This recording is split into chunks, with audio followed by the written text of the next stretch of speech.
Hey, it's Zoe. I'm listening to Talking Bird.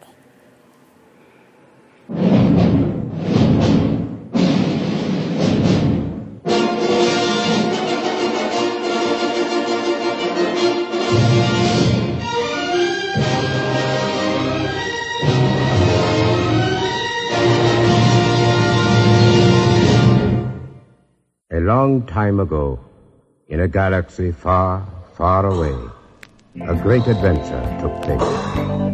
Talking Bird, the special edition.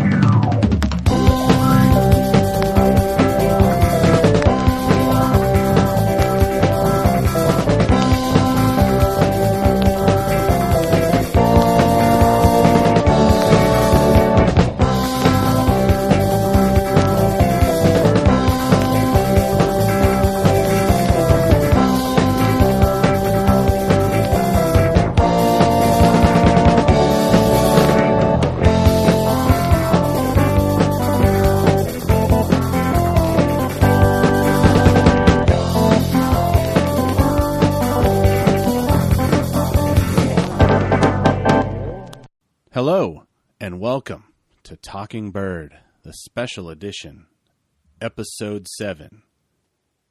There has been a vacationing. Have you felt it? I'm your host, Robert Zachary, along with my co-host, Mr. John Llewellyn. Hello, John. Hi. How are you? The recently married John Llewellyn. That's right. Yes, I'm back. I have a ring on my finger now. I've been to Spain, I've been to Belgium, and now I'm back. A changed man. Exactly. So how was... not hopefully not too much. Not too much. Yeah. You haven't given up on Star Wars yet? No, I have not. Well, that's good. Because that's usually the first thing to go when you get married is your interest in Star Wars. Yeah, I have been getting more questions about it lately. Uh-oh. I think now that we're married, my now wife is putting me under heightened scrutiny here. This could be a thing we do our whole lives. Right. It's, because beforehand, I've been talking about this on this here podcast for a couple of weeks of like, there's this art I might want to get and like hang it from. So I finally went ahead and bought a couple things right before I left as, I guess, a wedding present to myself. And it's just not a lot of stuff. It's a couple of prints of things that, again, eventually I'm going to like frame and put up on a wall. But she's already like, so what are you going to do with this stuff? Are you going to keep buying Star Wars things? And I'm like, well, probably not. Like, this is maybe one more thing. But she's like, so what are you going to do with it? And I was like, well, eventually I'll get a home office or something and I'll just hang it up on a wall. And she's like, so your home office is going to be just filled with, you're just going to have a whole room full of Star Wars stuff? I'm like, no. It's just one wall, just a couple of things. But then, of course, now I'm looking at like, there's this Lando figure I could get and put in here. And like, I like the A-Wing. I could buy a Lego A-Wing set and build that and put it on a thing. And I was like, no, I need to stop. I'm not gonna like fill up a room with Star Wars stuff, but I am getting questioned about it. Not to make fun of your wife, but it could be so much worse. It could be so much worse. Yeah, no, I know. Even with the stuff that I've had, which I got away on my own, but when we have had those conversations before too, where it's like, when you get a place and you're like, I'm just going to put it up. In our first apartment, it was like Star Wars. There was movies still coming out. We got married in 99. So The Phantom Menace had come out and I still had my blinders on like, oh no, it's really good. You just got to keep watching it. Sure. It's like, posters and, we get our first apartment. And it's, by the time, I think we got this house around the time, a year after Attack of the Clones came out, and it's just like, I had like the Star Wars. You come into the apartment, there'd be a wall of figures on thumbtacks. Right. It's like, it can be so much worse. And I'm actually not, I wasn't even that bad. Yeah, no, you it doesn't sound like it. And in fairness to her as well, right, when I say like, well, eventually we'll get a home office, that's at least a year away. Right. So I'll reveal some more information about myself since we're on this. So I'm in graduate school now. I'm gonna hope to finish up in about a year. We currently live in a very small 1-bedroom apartment. She lived in it before I moved in, so there's not like a lot of wall space for my things. So essentially, I bought this stuff and I'm going to frame it and put it in storage for at least a year. So I could see her where she might think that this doesn't make the most sense. Like, if you're going to buy this thing, put it up now, but like, we don't have the room, we don't have the space for it now, but I'm still like, yeah, I'll buy that, B-Wing print, whatever. I know. So, but yes, eventually it's going to go up on a wall, not a room, but a wall, Yeah, I had to kind of back off on some of that stuff because it's like, lately it's kind of like posters that are actually old. So right. It's like I have my original Darth Vader poster that's got, lots of kinks and stuff on it. I can see it right now at the bottom of the steps, and then I've got my Empire. You said you bought an Empire Strikes Back? Yeah. So I, at the risk of sounding like a person that you would never want to talk to ever, I will say that my purchases were very carefully curated. In that, right, it's stuff that I like a lot and that I respond to, but then also I bought this one Empire Strikes Back poster, not just because it's that movie, but specifically the way the poster is sort of laid out and designed and the way the images are placed in juxtaposition with one another, etc. It reminds me a lot of a Kandinsky painting, and Kandinsky is like one of my favorite artists, and so I have this idea of at least a year from now of putting this Empire Strikes Back poster along with the other Star Wars stuff on one wall, and then having a print of a Kandinsky or something on the opposite wall or on a nearby wall to sort of play off of each other to give a nice effect when someone comes into my home office, that kind of thing. So yeah, I got it's a Empire Strikes Back poster. It's the one where you have sort of Vader, his helmet kind of looming in the background, and then you have a bunch of stuff sort of superimposed on each other, more and more stuff filling out the frame as you get closer. So there's Cloud City and Lando and the Millennium Falcon, and then the scene of Han and Leia kissing, and then Luke and R2 and the scenes from the Battle of Hoth and everything. And you also have these kind of straight lines kind of shooting out from the center that are very reminiscent of some of Kandinsky's work too. And so it's like, I'll have... Does it have a faint greenish hue to it? It might. Because I think I know what the one you're talking about, because I think my friend has one and I tried to get it from her.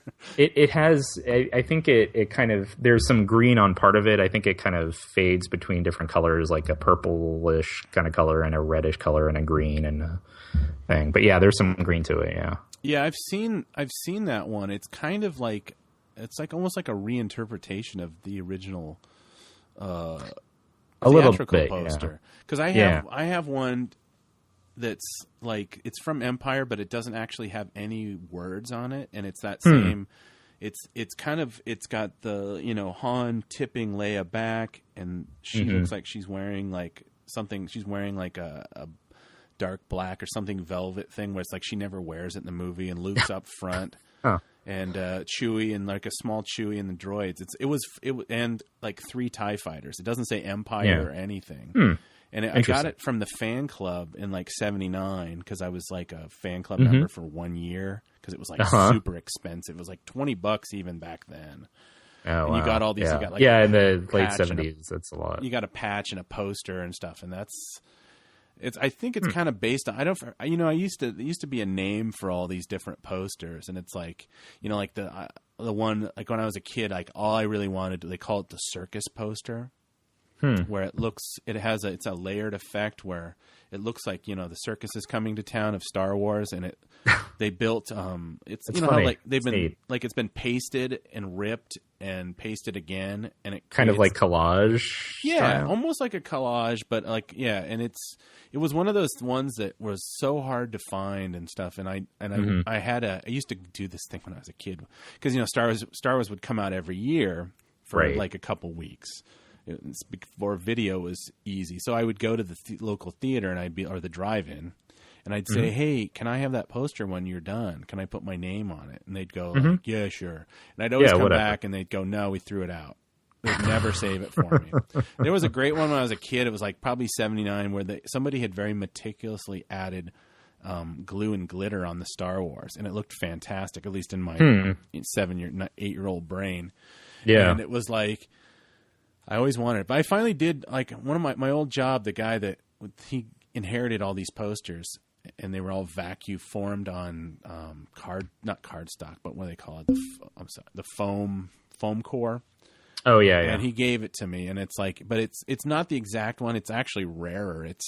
There has a big embossed stamp saying, record. Original soundtrack on RSO Records, and they call it's like the Style B Circus poster. It's like, you can look it up. It's kind of like, they always did such great posters for the early movies. It's kind of like, I think there's a book.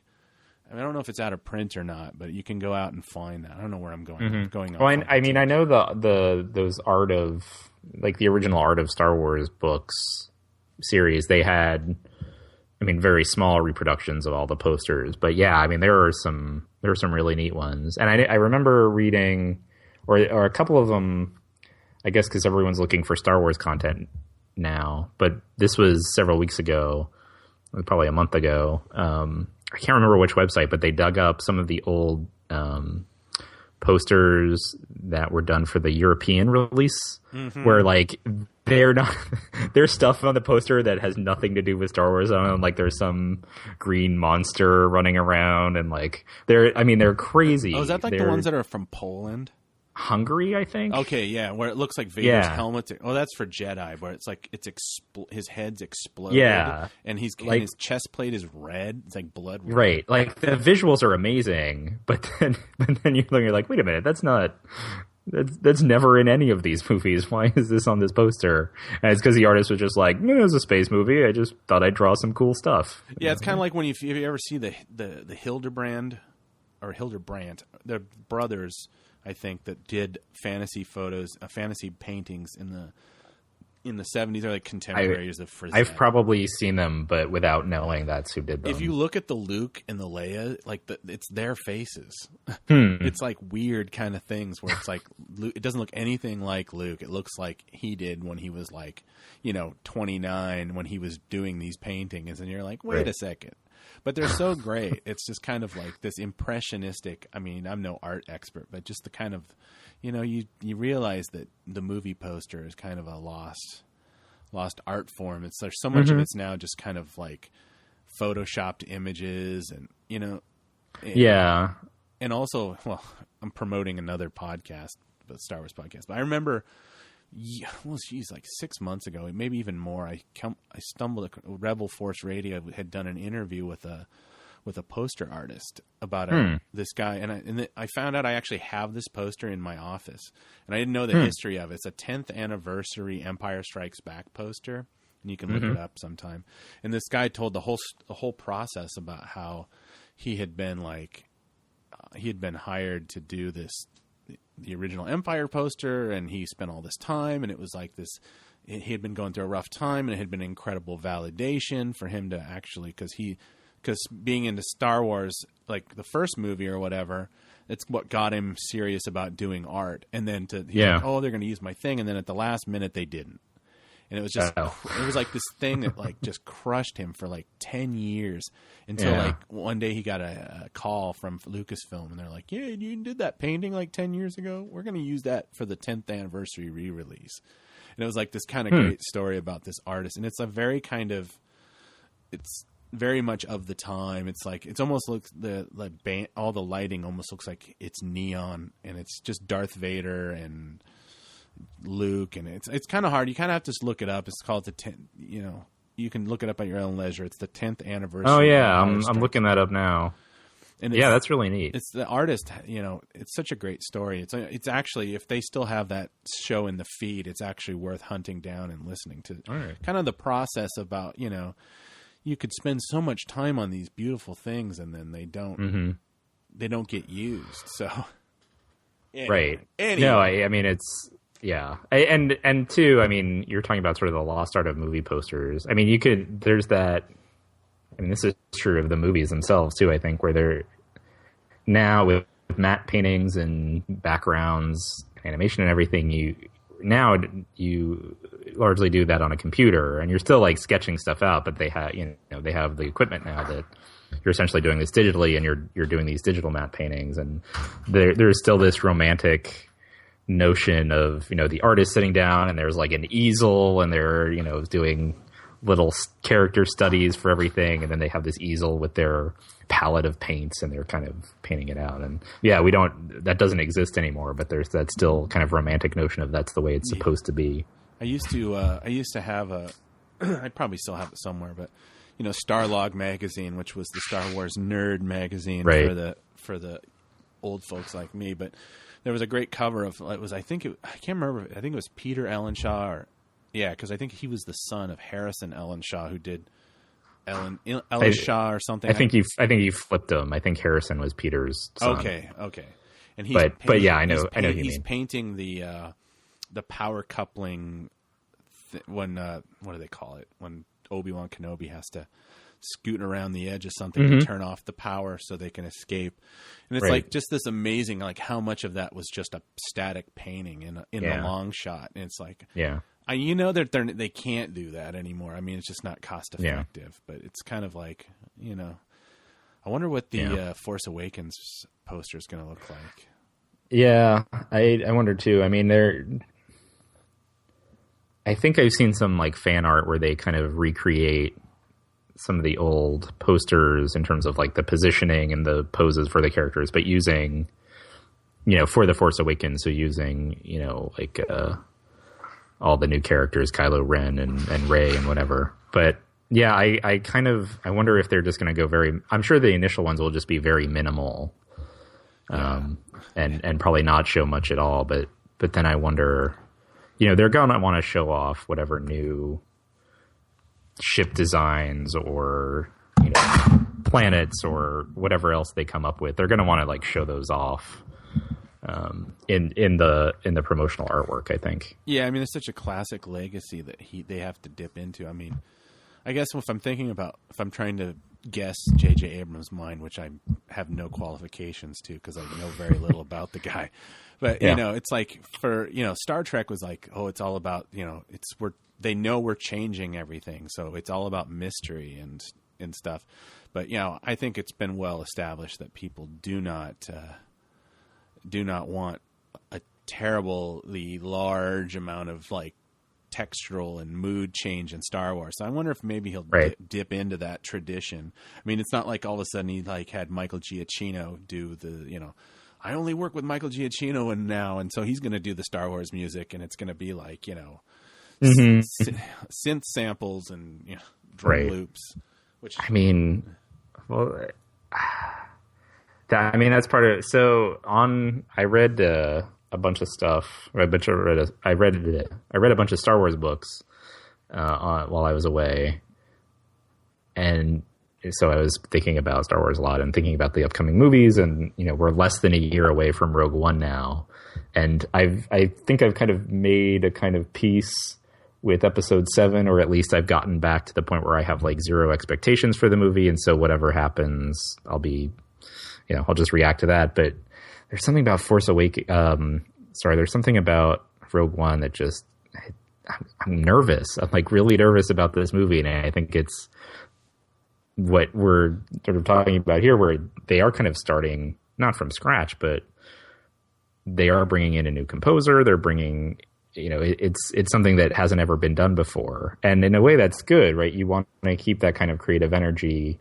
that idea of like, well, maybe we can mess this up, because that's how you keep everyone working on the movie kind of on their toes and make sure that they want to do the best job that they can in a lot of ways. But then, when you don't know anything about what it can be when you're on the outside, it's just like, oh, I'm so nervous about, because the opening theme, like the main Star Wars theme, is composed by John Williams, and so I don't even think they could use it again without crediting him.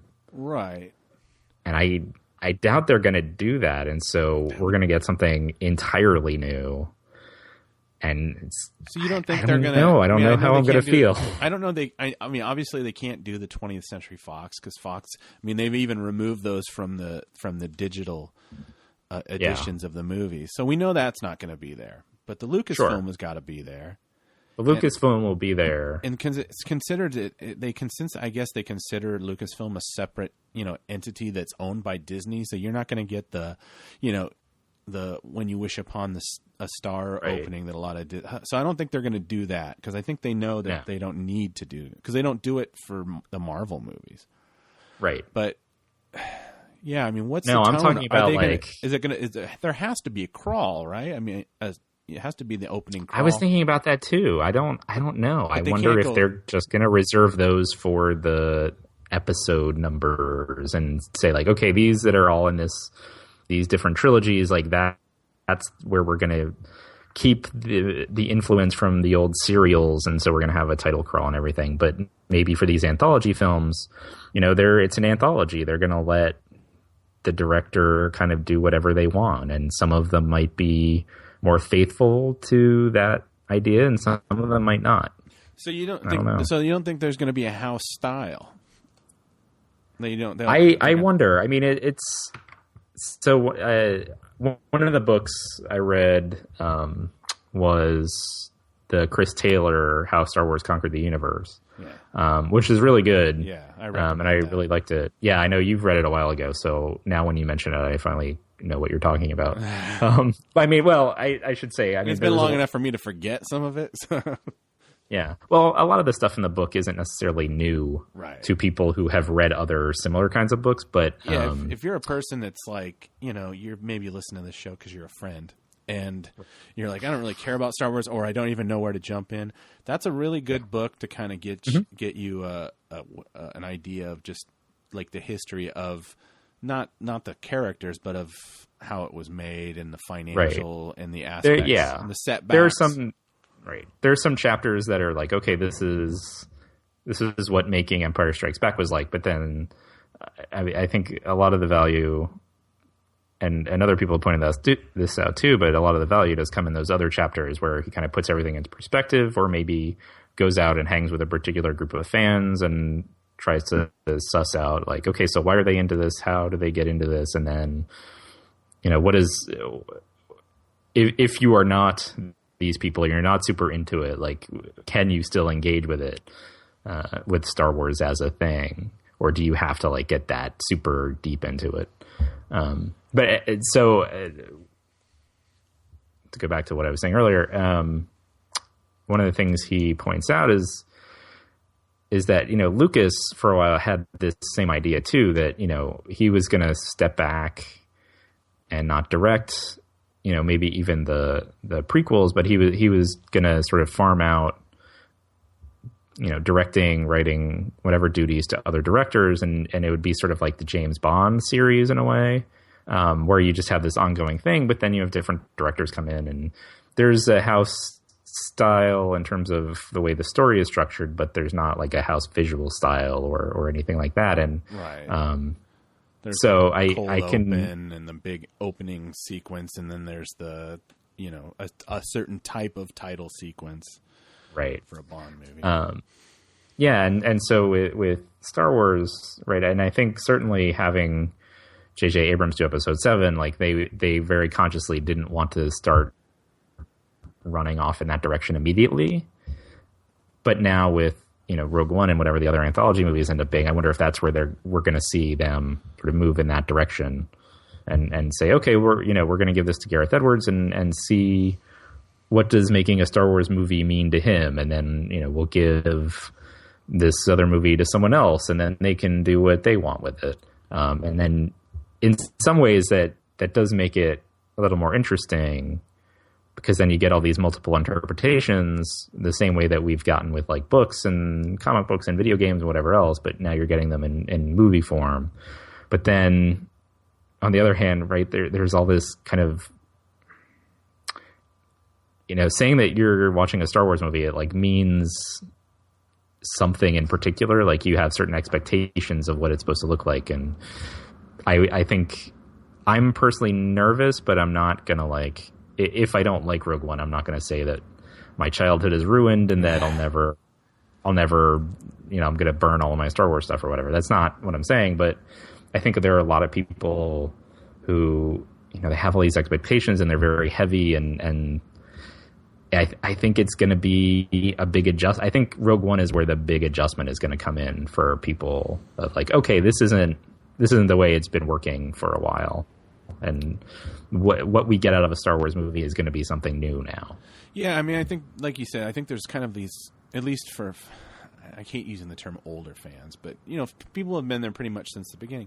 There's these regions of tolerance that, like, they're very narrow, that I can only take so much of this, change in the Star Wars universe. And I don't mean events, but kind of like compromises to changing tastes and changing ideas that people, once it starts to get out of that, I start to feel uncomfortable. And it's funny that, you talk about this, and we've talked about this before we started, that I had an experience 2 days ago where my nieces were in town, and you might have heard one of them. I think she did a promo for the show. It should be at the beginning.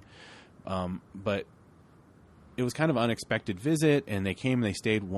They could only stay one night because they had to leave, and they were like, Uncle Robert, we want to watch Empire Strikes Back. We want to watch the next Star Wars movie because, we watched the first one back at Christmas, and it's like it's been 6 months, and they're just chomping. The first one being A New Hope. A New Hope, yes. Yeah. Episode 4 or whatever. I mean, I got out the old VHS, and I'd been thinking it's like, maybe we'll do this once a year and stuff like that, because it'll just be a thing we do. Because my brother's like, he's a Star Wars fan too, but he's also a really busy guy, and he can't necessarily sit down and do this thing, so he kind of saves it for me. So I'm like, he's like, well, let's do this because we got it, and I'm like, yeah. So I get out the movie. And I'm all excited because it's like I don't have kids, and I'm not going to get to do this with a kid. So I was like, well, family. So I start it, and immediately like, well, Avery's 5 and Zoe's 3, and I think we're a little young to understand even A New Hope. But I thought, well, it'll be a visual. Yeah, thing. 3's a little young. It'll be a visual thing, and she seemed to really enjoy A New Hope. They really did, because everything. Zoe, the little one, is like, Chewbacca, I love Chewbacca. Darth Vader's a bad guy, and we had a helmet. I have like a toy helmet around the house, and I put it on and kind of came out of the room, and they're like, ah, kind of thing. It was fun. But within like 5 seconds of the crawl, I read the crawl to them because they can't read. They were starting to get scared. And I'm like, oh, they're just being silly, because the music, it's like, Wagnerian and da-da-da, and it's abstract with like, spaceships and, probes being shot into the ice, probe and droids and things, and then the first shot is Tauntaun, and I'm like, oh, this is really obscure for these kids, because they're already asking questions like, what is this? Who is this? Why is this? And I'm just like, let's just keep it. Let's just wait. And then Luke's face, and I'm like, oh, good. They understand Luke. They remember Luke. And then within like a minute and a half, he gets completely swatted in the face by this 12-foot ice monster and dragged off. And because of the way the movie is edited, they immediately go, he's dead? They thought he was dead, and then they just became terrified. And within 12 minutes, Zoe, the youngest, and they were like begging me to turn it off. And I did. Totally. At which point the Battle of Hoth starts up, and there's all this like craziness going on. Well, they never even got to that. It's like they were Luke. We didn't even get to the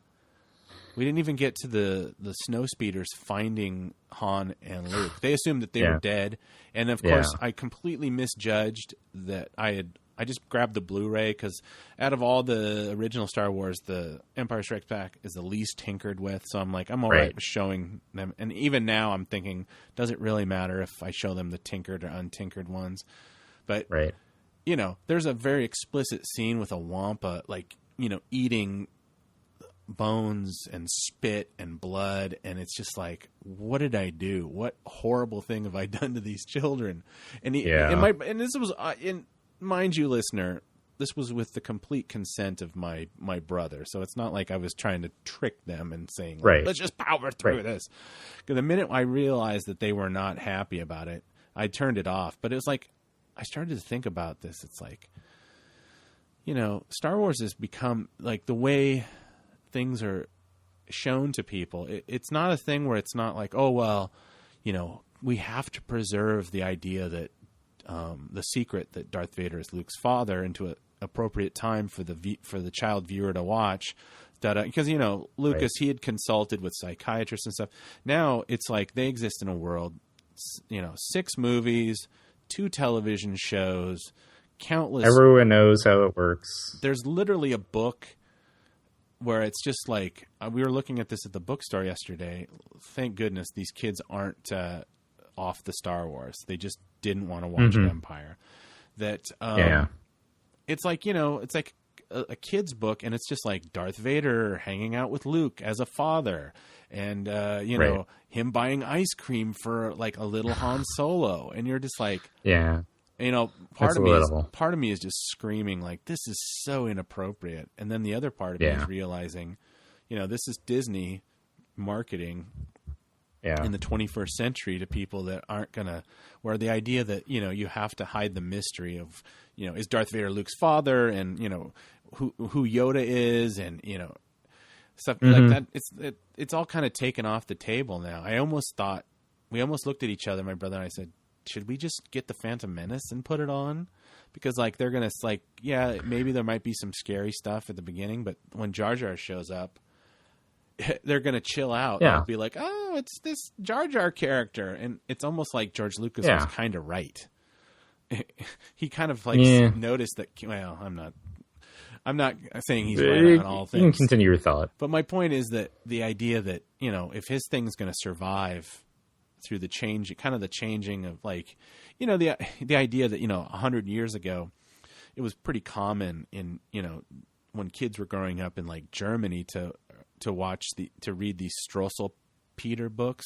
Yeah, Strossel Peter, where it would be like, you know, Peter, he never clipped his fingernails, and then they grew in, and he accidentally cut his own throat, or the Grimm fairy tales and whatnot. It's like, in, you know, every generation we kind of soften it a little bit, because it's like, you know, these stories, you know, the Kappa water demons in you know, ancient Japan were to scare children, don't go playing near the river because they're going to fall in and drown. But instead of saying don't do that because it's not safe, they said you're going to get your liver ripped out through your anus, which is literally what a Kappa water demon was supposed to do, you know, in the olden days, in, you know, Shinto era Japan. Yeah, that's a little intense. And so I guess you kind of, now it's like you almost have to realize, like, well, it's gone enough. Star Wars is now, it's in its 2nd generation even. It's like, well, we're just going to, some of these things are going to have to be softened. It's like, at least, the house style might not work in this kind of, you know, idea. I mean, if you'd have told me that the biggest movie of this summer was going to be Jurassic World, you know, when it sounded like that's just the most tired idea ever. And then it's, you know, it's breaking records. I guess my point is Then again, Rogue One is going to be a gritty, no holds barred war movie. So you know, they could, I guess they could use the, you know, episode 8 and 9 to do what you're saying, and then use the anthologies to go the other way. And all right, people, you want, like, the hard story of how Boba Fett became who he is today? Like, here's the movie that's going to show his, you know, tale where he endures all of these hardships and whatever, or, you know, stuff like that, I guess. And of course, so getting back to Rogue One. So, what's your feeling on the newest casting news that Forrest Whitaker is? Forrest Whitaker, I don't know. It's fine. I like Forrest Whitaker, but he's also I like him fine enough. But I don't know if I like him in a Star Wars movie. He's got so much baggage. It's like, he's the ghost dog. He's he was in Good Morning Vietnam. He was I don't know. Yeah, I mean, I actually think his experience working on Ghost Dog might be good. I mean, I could see him playing a couple different things based on, and this is based on what he's done in the past, which is maybe not necessarily fair to him as an actor, but at least we have a pretty good sense of what his range is. And I think Ghost Dog, maybe that's good experience for playing some kind of kind of calm, cool warrior guy, or he played Idi Amin in a movie, so he has experience playing like a sort of larger military figure, so he could bring that to it. I mean, I could see them doing a couple different things with him. He was also in Battlefield Earth, so yeah, he was also in Battlefield Earth, so he's done science fiction, so he's comfortable with it. Yes, he also did Repo Men with Jude Law. Yeah. And he and that was wasn't he in The Butler? Lee Daniels, The Butler. Yes, he played the. Yeah. I mean, he does dramatic. Obviously, he's a dramatic actor, but I think in some ways it depends on the script and what he's given, and whether he, rises to the challenge of the script he's given, or just goes along with whatever is on the page and doesn't add much to it. I think and that's why casting news. I mean, unless there's like an extreme case where like, oh no, I absolutely don't want that person in this movie or whatever. I kind of take a wait and see attitude, just because there's so much other collaborative bits that go into the acting performance. The biggest being the script, but then also like how the director works with the actors, right? Because I mean, if you look at the episode 1 cast, for instance, like there's some pretty good actors in there, but the script and the fact that they were working with a director who doesn't really work with actors that much to, craft their character or whatever, it just meant that the performances weren't really maybe up to the actors' reputations, either pre episode 1 or the reputations they've developed since then. And so it's, like I like Ewan McGregor a lot, but man, he really doesn't have a whole lot to do in episode 1, right? It always feels like every time you watch those movies, it's like Lucas literally got the first time that the take finished with the light, whatever lighting effect or whatever. Like, oh, this panel has a blue light that I want it to go off midway through the conversation. And it's like, oh, the light went off. We'll go with this take. Well, I kind of had a booger hanging out of my nose. Like, oh, it's all right. I'll fix it in post. Or, I wasn't really concentrating. Of course, what the Forrest Whitaker thing, we forget it's Star Wars. He might not be a live action character. That's also true. He could be a voice. He could be, a mocap. So it's like the idea that, and like I said, I don't think he's a bad actor. I think the only time that I've ever heard people ever rally against a Star Wars casting was around Attack of the Clones, when there was a pretty strong rumor going around that Joey Fatone and not Justin Timberlake, but one of the other guys, a couple of those dudes from NSYNC had filmed a Jedi thing, and I guess they had I can't remember. There was actually, some people said it was something to do about the actors union, believe it or not. There's a reason it was taken out, not because of fan outrage, but who knows that stuff. But it did happen. It did happen. Yeah.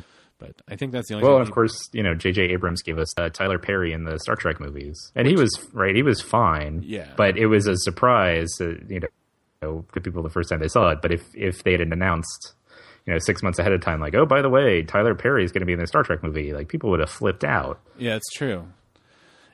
Actually, speaking of casting, again, if we can jump around a little bit, there was a thing about Greg Grunberg, who is kind of J.J. Abrams calls him his lucky charm. Do you know who he is? I have. So the reason he came up is, I guess there were some photos going around of characters from episode 7, of which he is one, and that is the first time I have seen his name.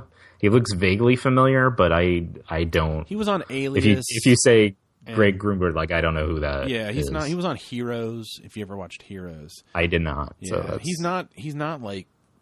I mean, he's not really known as being bad or good or indifferent. He's he's like I said, he's kind of different directors have who's that guy, Kevin J. O'Connor? You remember that guy? He was in Peggy Sue Got Married. He played Michael Fitzsimmons, the push myself away from the dinner. No more Jello for me, Mom. Right. He's like, there's a director, the guy that did the first two Mummies and like the first G.I. Joe. Mm-hmm. Kevin J. O'Connor is kind of his lucky charm, but he's been a lot of other, like, I mean, he was in There Will Be Blood and stuff. Like Grunberg is kind of like, even though he wasn't in either of the Star Treks that I know of. So I don't know. It's just kind of one of those things. Mm-hmm. And I guess the whole point of them interviewing is like, he thinks it's like, it's going to be better than you've ever thought or anything like that. That's what his assessment, these movies, but it's like, you're in the movie, your best friend's making the movie. Of course you're going to say it's going to be fantastic. I mean, I've heard Mark Hamill say, guys, lower your expectations. It's just a movie. Which is Mr. Enthusiasm, Mark Hamill usually is kind of, maybe he just doesn't want to maybe if he's in the movie for like 5 minutes, he doesn't want people beating his door down, screaming at him. Like, you promised we're coming back. Yeah, that could be.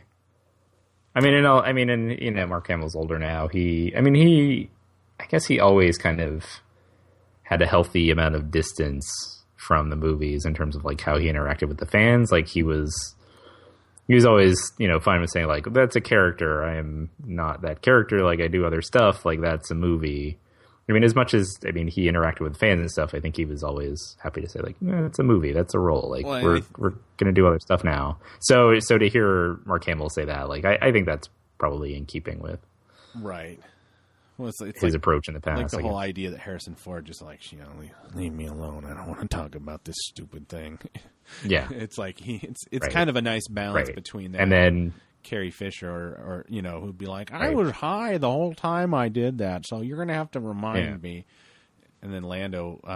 Well, and then I guess the other sort of point of reference there is like Anthony Daniels, who is like super gung ho about all this stuff, and or Warwick Davis, who's super gung ho about all this stuff, and I'll tell you all about how much fun the day to days of shooting is not always easy, but I love this character and I love these movies and they're so wonderful and it's so great that I get to still be a part of it, and you get that too.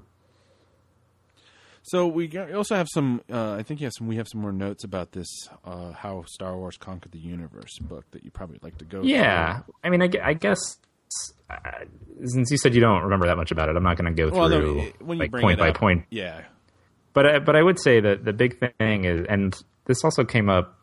I was thinking about this as I was reading the book, but also in the context of just having read a bunch of old EU books, some that I had read before and some that I hadn't. So I read like the A.C. Crispin Han Solo trilogy, which I had read before, but then I read a couple of Timothy Zahn books that I hadn't read before, and I read the last book of the X-Wing series, which I hadn't read before. But reading then this Taylor book in that context and thinking about something, and I guess you and I talked about this over email too. But the fact that you have these books before and after the reboot of the canon, and so this idea that some of the authors, like Zahn, I think in the Taylor book, he said that like, well, he's not entirely pleased that now his books like don't really mean anything. Like he thinks that they could have found a way to preserve them, maybe not as like canon, but at least not just completely shunt them aside and say like, well, we're going to forget about those and just go from here on out. Well, they're still selling them. Yeah, they're still selling them. So just this idea that like in the Taylor book, he presents a series of anecdotes and this idea that you can pretty much engage with Star Wars at whatever level you want to, and also that you can find something in Star Wars to your liking, even if you don't, without having to like the whole piece of it. So if you like the super old Republic, 4,000 years prior to the events of the New Hope. Like, if that's your thing, like, great. Here are all of these books and video games for you. If you like finding out what happens after the events of Return of the Jedi, like, great. Here are all these books, and now we're going to get more movies and stuff about that. So that's for you. If you like this other thing, great. You can do that. If you don't really care about the Jedi that much, here's a set of books that it's like MASH in the Star Wars universe, or it's, it's about the Clone Wars or something, so you can find all of these different points of entry. And so I was just thinking about this canon reboot, and like, I don't even know that it matters. And I don't know that it's going to matter to me that much. Yeah. And I wonder if kind of the right way to approach it is just like, yeah, just find whatever you like. And whether Disney and Lucasfilm and the Lucas Story Group says that's official canon or not, just enjoy whatever you enjoy. And who cares? Like, there's no... The other thing... I know I interrupted you, and I'll stop talking in a second. But the other thing, too, is... Right, Lucas is quoted a bunch of times in this book, not directly quoted, but, events will happen, like...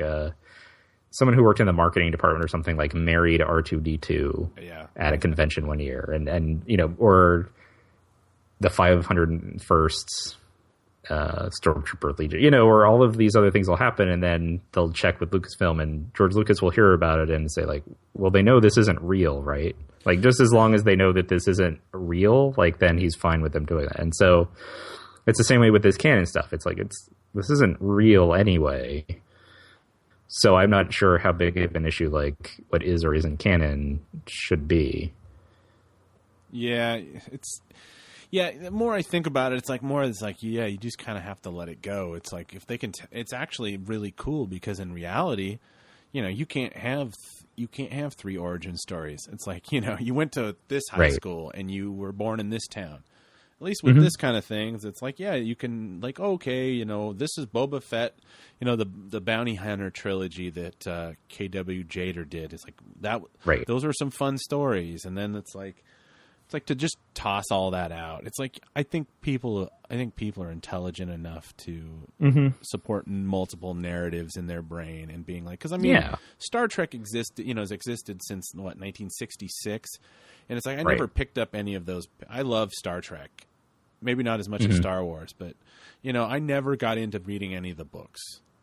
And it's like, I know that there's no way that there's the stuff in those books had kept a tight, canon reign about, a timeline. And it's like, oh, we have to have, like, I kind of go to my local used bookstore, and I always try to find, like, cheap Star Wars related stuff to buy, and I almost pulled the trigger on the original Star Wars Encyclopedia, the Steven Sansweet one, but it's like I kind of decided not to, because it was actually copyright 1997, so like not even the prequels were in there, and I'm like, I kind of like that. I mean, I'm a you and I don't know if you're a big fan of Dune outside of the movie.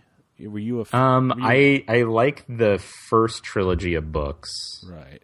I mean, I love the original novel, and then the other 2 books that made up that first trilogy, I think, are pretty good. But then once we start getting beyond that, and again, I don't know if this is like a historical thing with me or whatever, but it's the same thing where, like, once we get to like 20,000 years after the events of the original novel, I'm like, yeah, this is so far removed from whatever I cared about initially that I'm not that into it. Well, that being said, one of my favorite pieces of ephemera from the Dune, because like I said, the first 3 are really to me the best.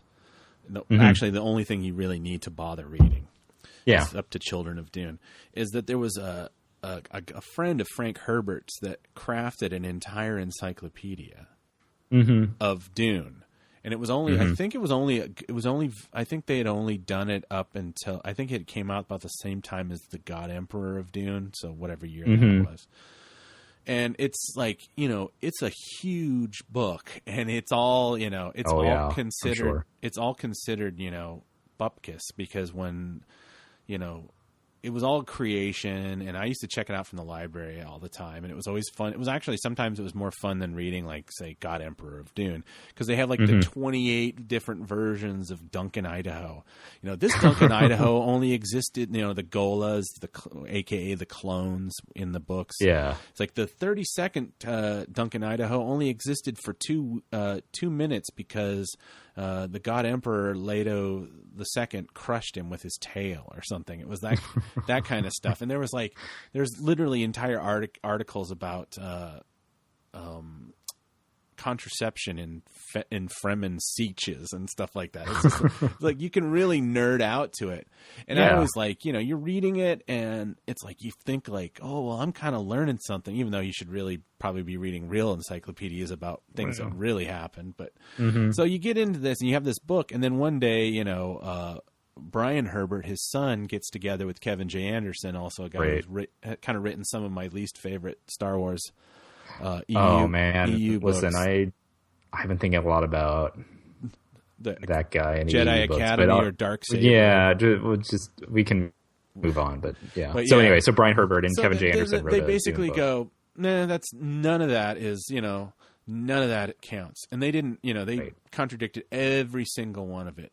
And that's fine. Yeah. I mean, that's his right, because he owns that, because it's, you know, it came to him when his father passed. And he's written, you know, Paul of Dune, Paul's, you know, Picnics of Dune, you know, Summer Vacation on Dune. They're like, in my estimation, they're some of the worst dreck ever. I mean, I've tried to get into that series so many times because it's like I love those first 3 books. But even, like I said, even near the end, Herbert was terrible with his own thing. Yeah. So it's like, you know something? I've chosen to enjoy those first 3 books and then that encyclopedia. And it's like, you know, and that's kind of like, I think the point you're kind of making with Star Wars. It's like, if you like, you know, if you only like the first 3 movies that came out and the, you know, Caravan of Courage Ewok movie and, you know, Kevin J. Anderson's Darksaber, then, you know, more power to you. It doesn't, it doesn't matter what Disney's telling you. Yeah. And if you like Mara Jade a lot and you're pissed off that it's possible that she won't be around anymore, like, you can still enjoy the books that she was in and the stuff that she was in, and you can still enjoy that part of it. You don't have to like get so upset. There's another part to it, I think, that you kind of alluded to, which is this idea that like you're learning about this thing, and in a sense you are, but I've heard sort of higher ups or people who affiliated with Star Wars who, you know, they're trying to like tread the line between the fans who are really annoyed that the prequels like contradicted the books that had been written, and then the people who love the prequels and whatever else, right? So they're trying to tread this line, and they're saying like, well, we learned this thing, like this was always true, but now we learned that this was the case. You know, like it was always true that, you know, this is how Anakin Skywalker got his start, but, you know, we just didn't know it before. And so now we know it and we've learned it. And it's this thing that Taylor also talks about in the book, which again, it's not an idea original to him, but he puts it very well. And he talks about it very well. It's this impulse to like impose order and sort of inevitability after the fact to decisions that really were made either in the editing process or at the last minute, or, you know, that a lot of thought didn't necessarily go into. And, you know, some of that's fun, you know, with like the Tales from Jabba's Palace books, or, you know, all of these things where they're taking a character who is on screen for, you know, 30 seconds and doesn't even have a name in the movies, or might have a name, but that's it. And then they give that character a backstory and whatever. Like, that's fun. But I think that can go too far in the other direction and get taken too seriously. And I mean, and one thing that annoys me so much is when, you know, again, someone will point out like an inconsistency between, you know, how Anakin Skywalker is described in A New Hope versus like what happens in the prequels. And someone will mention that to like George Lucas or someone else affiliated with Lucasfilm, and like their answer starts out, well, what you have to remember is, right. It's like, that seems so condescending to me. Did I send you that? It's like, no, people just, I'm sorry. Go ahead. No, did I send you that article that Sam sent to me about that kind of idea that like, oh, Obi-Wan's lying this whole time, and it's kind of like, yeah, okay, it doesn't make. It's like, and then this person goes on to write. It basically points out that the Obi-Wan's description, and maybe I'll put up a link to it later on because we actually are going to use it. Goes like line by line for how Obi-Wan Kenobi describes what happened to Luke's father in A New Hope, and then like tries to reconcile that with the prequels. Yeah, and it's right. Yeah, and it's kind of like this thing where I guess the author thought it was very important that it was inconsistent, and then I kind of think at the thing, it's like, well, you can always come up with excuses, or you can just go, well, whatever. I mean, I have like my own little things in my mind, and it's like one of mine is the idea that, you know, like the little rules in my mind is when I watch A New Hope, I think I actually go under the assumption that in the interim of the time that Obi-Wan's been in the desert, that he's actually going senile. And he's actually kind of lost his mind. Yeah. He doesn't remember stuff because he's, you know, they talk about. Right, he's a crazy old wizard. He's a crazy old wizard. He's probably done something like he's gone from being like one of these people where it's like, you know, he was a gilded knight, where to the point where he hasn't talked to anybody in about 10 years. Right. He's nuttier than a fruitcake because he just sits around talking to the ghost of Qui-Gon Jinn. You know, and we don't know because he never saw anybody disappear when they die. So you don't know. Maybe he thinks maybe he's like, I lost my mind. I'm literally talking to a ghost, and I've been talking to a ghost for 10 years. Yeah. I've never seen it happen before. So. Yeah. No. I mean, and the other, it's, again, like you don't have, like things can be logically inconsistent. Things are logically inconsistent in the world around us all the time. Like why? I mean, and maybe because this is like escapism, that's why they're like, well, I get enough of this at home. I don't want this in my Star Wars too. But who cares? Yeah, I mean, just go to your favorite, pick your favorite religious, group. Sure. And look at their what texts they hold sacred. Political groups or political group. Any other kind of flip-flop. Any other kind of organization, really. It's like, well, hey, this party was against this, 200 years ago, and now they're not. It's like, it flip-flops. Even like, oh, this company I work for, well, they say they value employees, but then, why aren't my benefits getting any better? It's everything. Any kind of organization is going to have those kinds of tensions. Our whole lives are constantly being retconned in front of us. And it's like, maybe that's why it's like people want. That's a good way to put it. I want to open up my Star Wars encyclopedia, and I want Luke to have always, I want Luke to have grown up this place, and blah blah blah. And I want Anakin Skywalker to have been at this battle or something like that. It's like you're trying to attach like something solid to a world that is constantly churning, and I mean, in the real and in the fake. Yeah.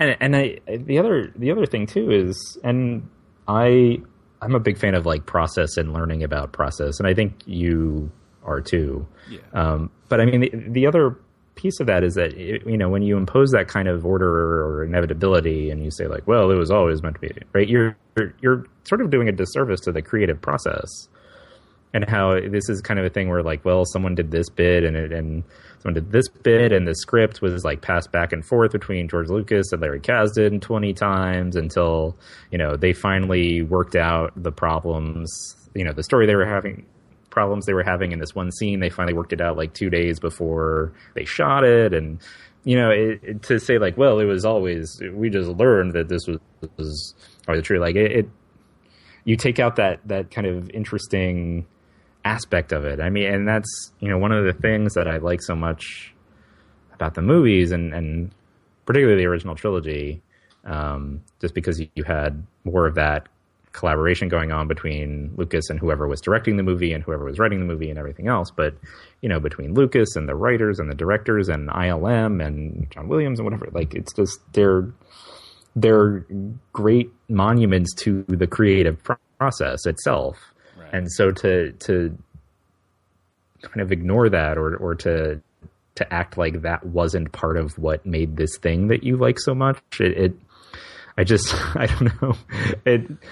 I get frustrated on behalf of like the people who made these things. It's like, no, like this was even if it's like an EU book, like this was a book that they wrote an outline and then they went back and forth and they had an editor and the editor made suggestions and this thing has happened. And, maybe this, big revelation that you're saying like, well, that was always the case. We just learned it here. Like, well, no, that was part of someone's draft that, they threw in because they had two characters and they had to get rid of one of them and they combined those two characters into one character. And now this person says a thing, right? Like I find that part of it interesting too. And it's important to how these things get made. And so to say like, well, this was always true. Like it I don't know. I just get frustrated. Yeah. Thinking about it that way. It makes me think it's like, really the smart thing to do is just to keep it all around and keep it all in print. And like, yeah, if you want to put legends on it, if for your marketing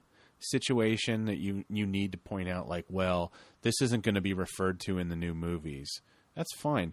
But if you think about like something like H.P. Lovecraft and his whole Cthulhu mythos that he had, he literally, created that.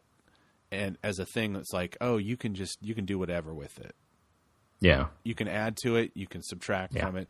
And then you got guys like Robert E. Howard that he worked in that thing. And like a lot of those great pulp horror, science fiction, adventure writers, they didn't sit around and go, well, I don't really think that Edgar Rice Burroughs sat around and thought about like, oh, well, John Carter said this in The Princess of Mars. And, it's like, I think consistency or having a hard canon that's being constantly, maybe the Star Wars story group is at the end of the day, they're just kind of middle management to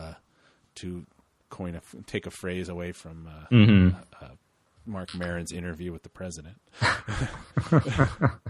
But it's this thing. They're just trying to kind of keep the seams together a little bit as they shuffle things around. Like, well, sure. Who do we own here? How much do we have to pay Timothy Zahn if we put out because I'd heard somebody had told me that they had heard a rumor that they actually had really thought hard and about doing those Heir to the Empire like the Thrawn trilogy. Yeah, and they found out that like, oh, actually we don't own those rights, or we have to pay Zahn a whole bunch of money. That happened with Star Trek. It's like there was characters that they were supposed to have in TV shows that they had to change. They ended up using the same actor, but they changed the name of the character because they didn't want to pay some guy $20,000 every episode for no reason. Right. Well, and I think in the prequels, I feel like Lucas put in characters that might have originated in the EU. Yeah, and or at least he used the names. Like it would be the same character. Like they would be doing something slightly differently, probably, so that they didn't like violate the copyright or have to pay out to say like, oh, here, Kevin J. Anderson, here's all this money from this idea we took from your book. But like he would still put characters or use character names from the EU. Yeah, Coruscant was actually appearing in Heir to the Empire way before. Thing, and I don't know if that was something that like Lucas handed down to him, or he said, just come up with, because I know that the plan in the original script for Jedi, which was supposed to take place on the capital planet, it was called Hadabaddon.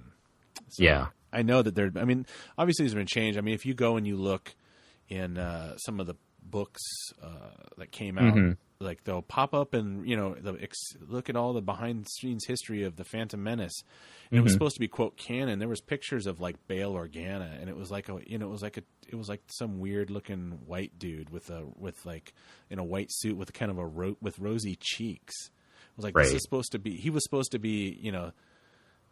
They changed the name because it was supposed to be like who was running for the Chancellor before Palpatine gets it.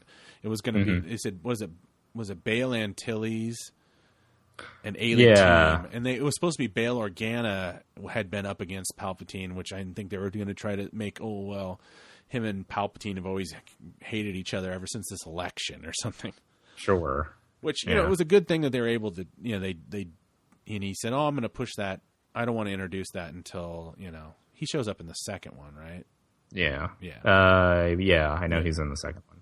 But or even, the planet Utapau Yes. was, I think, in Lucas's scripts for what became A New Hope, but he didn't end up using it until episode 3. But I think its first appearance was in one of the video games, either X-Wing or TIE Fighter. Maybe it came from the role-playing game before that, but the first time I interacted with it was, I think, in like the X-Wing game, where there was some mission over Utapau or whatever. And, but then, so that was something that he was kicking around for a while, but, it was something that appeared in, like a video game first, right? And I'm sure they've done other things that. Yeah, that I mean, it's definitely worth, now that you've consumed this Chris Taylor book, if you want to go deeper, that I forget his name. It's literally called The Secret History of Star Wars. It's Kaminsky. Oh yeah. Which is a lot of repetitious information. So it's almost whereas Taylor kind of smartly frames it and curates it so it doesn't overwhelm the reader. This Kaminsky's approach is literally like, is it Kaminsky or yeah? And he just piles it on. So there's a lot of repetition where a lot of I've always thought about this as being I've always just considered myself a puppet master. And he says it 4 times in the book. So it's like you get to find out draft 4 of episode, takes place on the planet of what's the lava planet at the end of Revenge of the Sith? Oh, Mustafar. Mustafar shows up, that name shows up, Windu, Windy.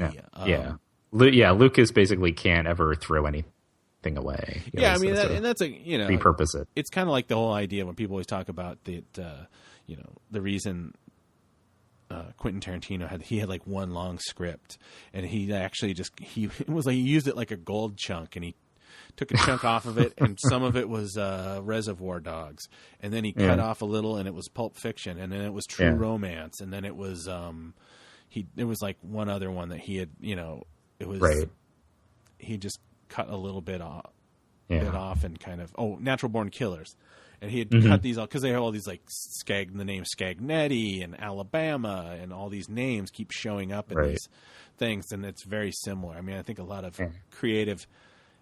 these creative guys maybe have one major impulse, and then they keep feeding off that nugget for a long time. Right. Well, I mean, and if it's good enough. I mean, I don't think it's just in the creative world too, right? In academia, you go through grad school and you figure out okay, how am I going to market myself? What is the thing that I do? Because when you're trying to get a job, they have to understand the one thing you do so that they know whether you're a good fit to hire or not, whether they need someone who does what you do, right? And so you say okay, well, I do X, and here's my dissertation, here's my big idea, and then whoever interviews you is just going to assume okay, that's their big idea, and they're just going to keep mining that idea for the next 20 to 30 years.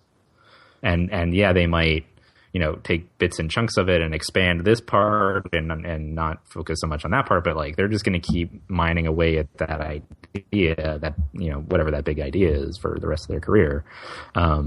So in that sense, it's similar to the creative thing. But again, that's part of the creative process, right? That's what, and especially if they're good enough, they come up with a big enough idea that can sustain that. Something that's I've always kind of considered episode 3 in particular to just be a notebook dump for for Lucas. Okay, well, here's kind of what the basic plot of how we need to wrap this up, but then other than that, I'm just going to keep throwing out names and places and whatever else that have been running around my notebooks for 40 years and 30 years, and that's gonna be it, because this is my last chance, so I'm just gonna put it in there. Yeah, that sounds about right. Actually, considering it's it has the most planets of any of the Star they just Wars keep movies. Jumping around basically. And the whole idea, okay, Order 66. It always funny though. It's such a dump. It is such an idea dump, and then to realize how some of the big ideas, it really does kind of show that he really didn't know what to do. Well, I know that at this point Anakin falls to the dark side, but it's but I never. Right. We need to get from that to A New Hope, where there are no Jedi left. So here's just a big thing where all the Jedi die at once. And I almost wonder if he regretted that, and that's why he got so involved creatively in, like, say, the Clone Wars. And he's like, I kind of shot my wad on all these great Jedi things, and I don't. Obviously, he's not involved in Rebels, but yeah. So well, I mean, I know we're going to move on, but the funny thing about that too is there's some YouTube video where someone puts up like all of the Jedi who I guess survived Order 66. I watched that because they showed up in like books or whatever, and it had to be explained like, I guess they survived Order 66. It's 12 minutes long. I've watched that. It's so long. I've watched that, and it's like very kind of is there a voiceover, and it's kind of like this. There might be monotone voice of somebody from like England or something. It's like, and this son, he escaped of an explosion, so he's still alive. And you're just like, dude, let it go. Yeah, but that's the thing, right? You had this big event, and it's like, I guess I need to figure out how all the Jedi die. Okay, so we'll just make it this big event that all the Jedi die. Except then that writes us into a corner, so if we're going to license anything later on that has Jedi on it, we need to just say, like, I guess they survived somehow. Yeah, because of course... But then that's how you end up with, like, 12 minutes worth of people. Of course, the whole concept of the idea that, the very unpopular reveal in Phantom Menace that your Jedi-ness is a like midichlorian thing, is it never gets referred to even in the cartoons again, as far as I can understand.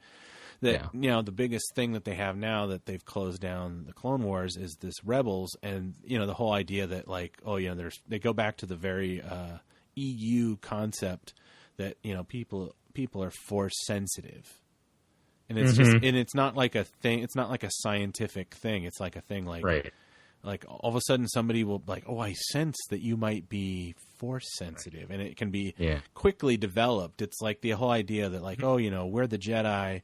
We take you when you're like about 2, and then we indoctrinate you and stuff. And that was the prequel concept. Whereas the EU books were very much thing like somebody could be an untapped talent at the equivalent of 35 and be like, I've always just known where my cards are when I play cards with my friends. And then Luke would be like, I can help you channel that. It became like this thing where it's like, like they never quite were able to establish that it was super dangerous to do that in the prequels, but it's completely not dangerous, because I'm thinking about the Jedi Academy when he like books where Luke kind of finds his cast of like, this is a guy who's a clone, and like he's the 800th iteration, and he's force sensitive. Somehow this one there was a flaw in the cloning process, and and there's like an old prospector who flies over the Tabana gas mines, and I just knew where the good gas was. And that's I guess my point is that now they're going back. So Rebels is canon. Now they're going back to the idea that Ezra is like, I sense that you have the Force, and like he can basically become like pretty functioning guy, Jedi or Jedi Padawan or whatever, that can at least hold his own for briefly against Darth Vader in like the span of a few months. It's kind of like, where they I mean. And I'm currently reading the Making of Return of the Jedi book, and in the story, like one of the most fascinating things to me, because again it's part of the creative process, is the summary of the story conference. There was like a 5-day story conference between Lucas and Marquand and Kasdan, where they're just like hammering out all the beats and dialogue and everything, and Lucas is explaining to Marquand and Kasdan about this, and at least in his head at the time, his idea was like everyone has the ability to tap into the Force, but only the Jedi are the ones who actually take the time to learn how to do it. Which is similar to that kind of like EU idea of like, you can everyone has some amount of Force ability or Force potential, but that maybe, you know, it's like being a monk, right? Like you have to decide that that's what you want to do and seclude yourself and figure out how to do it. But even in that Jedi trilogy, that Jedi Academy trilogy of books, like, doesn't Luke have some kind of like sensor that he like scans people with? He goes and like when it turns red, that means it's the dark side, but he doesn't pay attention to it or something. Sorry, my dog's hearing something. Sammy. Oh, Sammy. She never barks. Don't fall to the dark side, Sammy. Yeah, there's some kind of Jedi detector. Now, does that come up in the? Did he go to Dagobah to find that, or am I thinking of something different? I don't remember. That's in the Zahn books.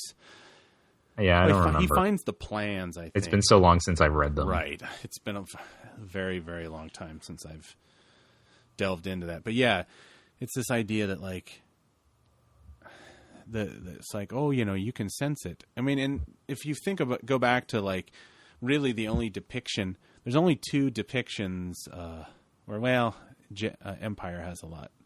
You know, Yoda gives a lot of the dogma of the Force, but really when it's introduced, it's it's an energy field created by all living things, and it's, you know, penetrates us and it binds the galaxy together, which is, you know, such a, you know, you can go anywhere with that to, you know, jump back like, oh yeah, you're like, you have 60,000 of these little things inside of you. That's like way more than anybody else has. Yeah. Right. Like, it keeps it for what, you know, Han Solo calls like a hokey religion, and makes it more like, it gives it that kind of feel instead of saying like, oh no, this is like a scientific principle. That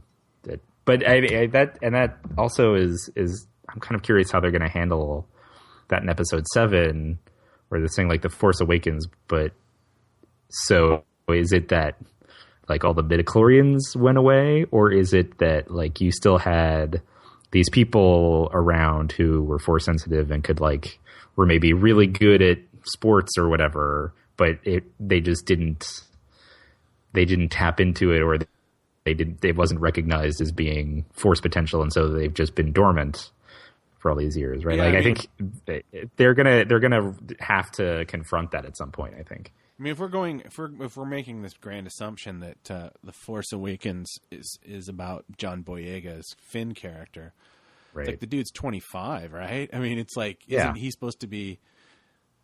He's about, well, I don't know how old Luke's supposed to be 19 in A New Hope, I think. Yeah, and it's just the whole idea where they're going back to that idea that like, oh, you know, oh no, you can start becoming a Jedi at that age. It's fine. Yeah, if you're not gonna, you know, but if you start at I think at 10, that's totally fine. You end up Darth Vader. If you start at 25, you become Luke Skywalker. It's like, oh, wait a second. I mean, I'm all right with it being inconsistent. I'm like I said, I'm like you. I'm starting to kind of let go of the concept of the canon, and I'm picking and choosing what I like and don't want to pay attention to. So I'm not really. I don't need a ton of consistency. I'm not going to sit there with my with my phone and be taking notes. Well, these are the 75 things that I don't think are consistent. Well, you see, Robert, the thing you have to remember is... Exactly. And all of a sudden the nerd rage kicks in. Right. All right. So, let's see. So that was what I was doing and thinking about.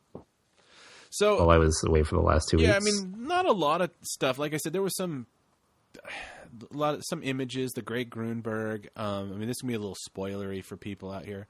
I did, even though I'm pretty much trying to avoid spoilers. I did take a peek, and I looked at. There was a couple, looked like somebody had taken a cell phone shot of a couple frames. They're very grainy. So I saw what Luke looks like with a beard, and I saw which I mean, I feel like we've seen Mark Hamill with a beard, like in real life before, haven't we? Well, I mean, yeah, he was taking. So I don't know, like Instagram. So it's kind of, he's Luke with a beard looks like Mark Hamill with a beard. I don't understand why that's such like a big secret that they have to keep. I mean, and people have been making, ever since Photoshop became the common thing, people have been photoshopping beards onto Mark Hamill, And I think if you, everyone just loves putting beards on Mark Hamill. Yes, it's Wednesday. He's this generation's Wooly Willy. Exactly. It's like Harrison Ford's clean shaven in the he's probably scruffy, I think. Yeah, he has like a little bit of that. He might have a couple days worth of stubble or whatever. Being a prematurely gray-haired young guy, I know it's like when you get that white stubble that doesn't actually show up on camera until you grow it out. So I think he's got a little bit, but they used to do all those later books where they would have like Han Solo with a goatee, or again we're going back to what was it? What was the trilogy of books? The Carillion trilogy with his uncle Thracking Sal Solo who was basically just they aged Harrison Ford and put like a goatee on him, and it's So then we also which always seemed to me more like a Star Trek kind of thing than a Star Wars. Exactly, thing. It's kind of like the mirror universe. Right, and make him a little older, give him some facial hair. My evil works. uncle, or was it his cousin? I can't remember. Thracking Sal Solo was his uncle, I think. No, I don't remember. I don't think they even had. They never even really address it because they didn't want to explain his. Well, and then some of it like wasn't real, or right. It was like an imposter or something. I don't know. Those books. See, and then this is when all of a sudden not having a canon gets really weird because it gets out into the weeds, and then you're like, you're trying to. So who is that guy's uncle? It's like that whole second Thrawn series of books with the Grand Admiral Thrawn impersonator, which was that was like low. That's a real low point for those. I did not last. I had tried reading those before this trip, and I did not last very long.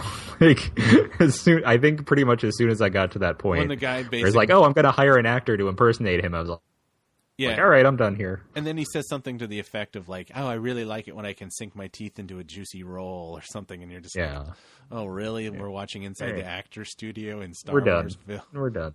But shut it down. What was my point? I forgot my point. So we saw. The picture. We saw what Luke looks like with a beard. We saw I saw Grunberg. Basically, he must have, he kind of a heavy set dude. So maybe he's not Jack Porkins big, but he's a larger guy. Well, Jack Porkins maybe had a kid. I don't know. Yeah, that would be so hilarious though if they decided to like have that out, and it's like Porkins kid.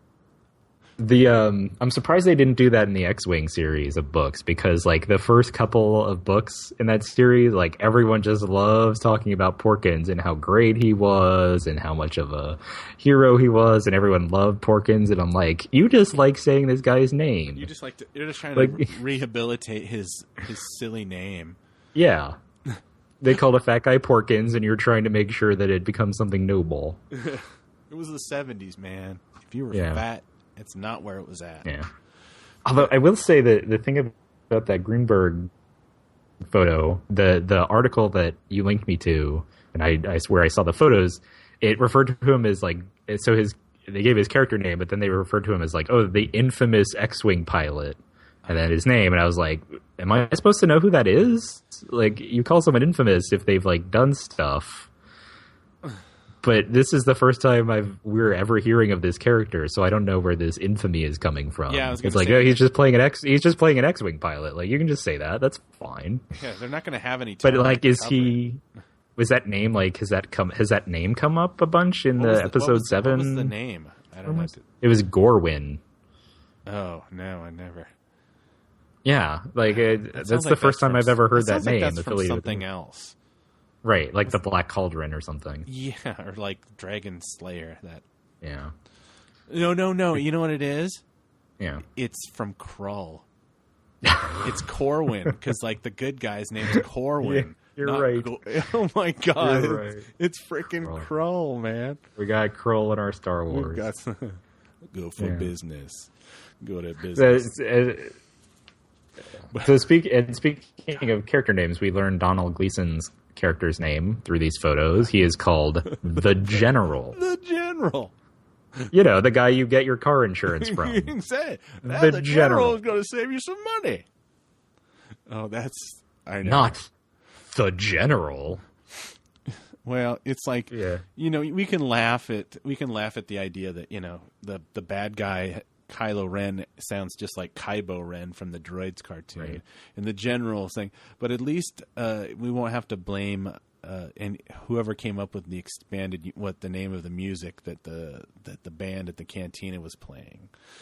I'm not even sure I want to say it on the Yeah, I think we're just not going to say it. Look it up. That'll be like homework for you guys. You look up and find out what the kind of music that the Bith Cantina band was playing, and then you'll see how bad it can get. Big grin on and the modal nodes. Yeah.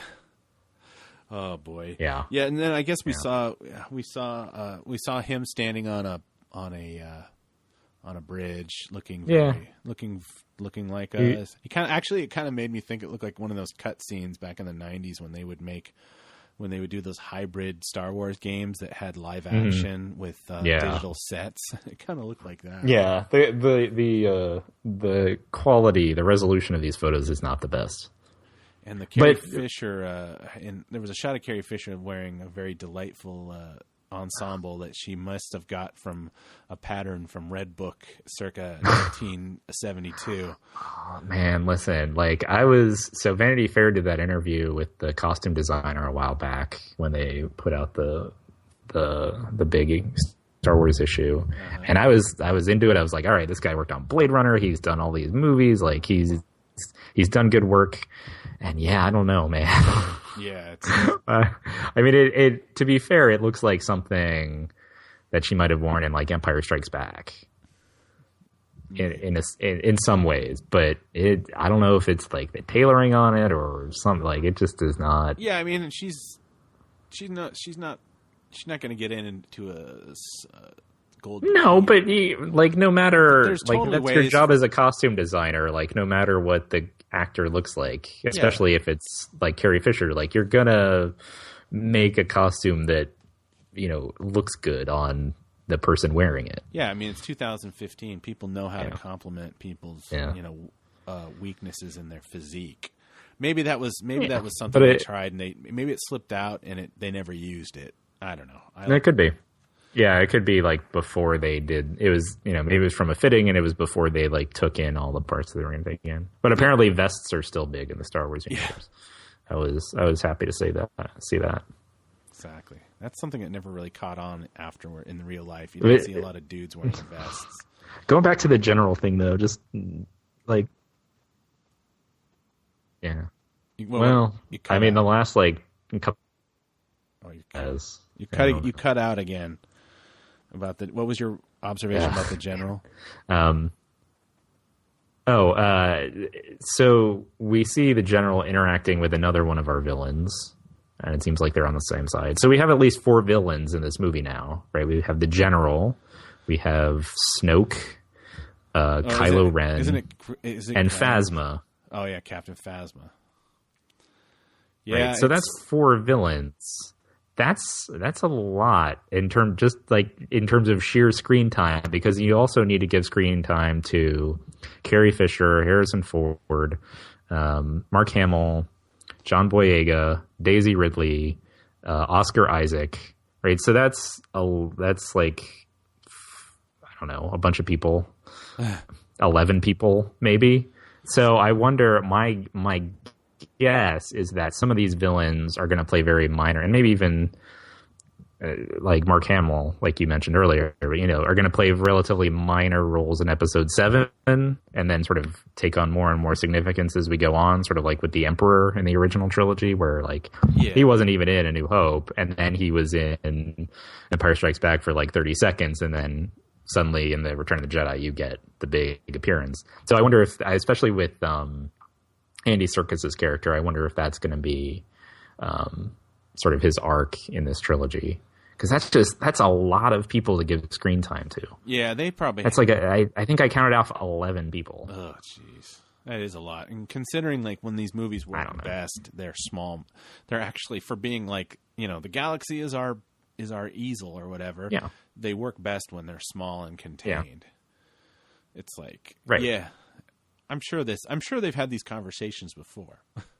It'd be so funny Yeah. if all of a sudden they find out they're like, well, let's just check out. Let's grab a random Star Wars podcast. Right. The editing room, they're like, oh, wait, we have Oh my 4 God. hours of footage for each character. These talking bird guys are right. Oh no. Yeah. That would be so depressing. To find out, like, oh yeah, I never thought of that. Like, what? Yeah.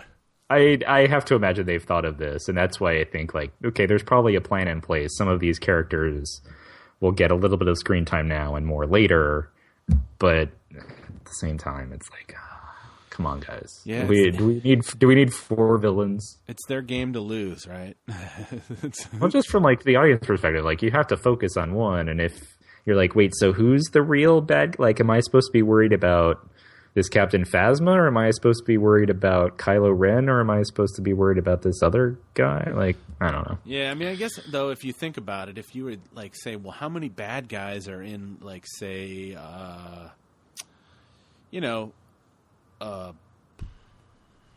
like, Empire? Like, oh, we got, 5 bounty hunters that are, all but one are completely unused. Right.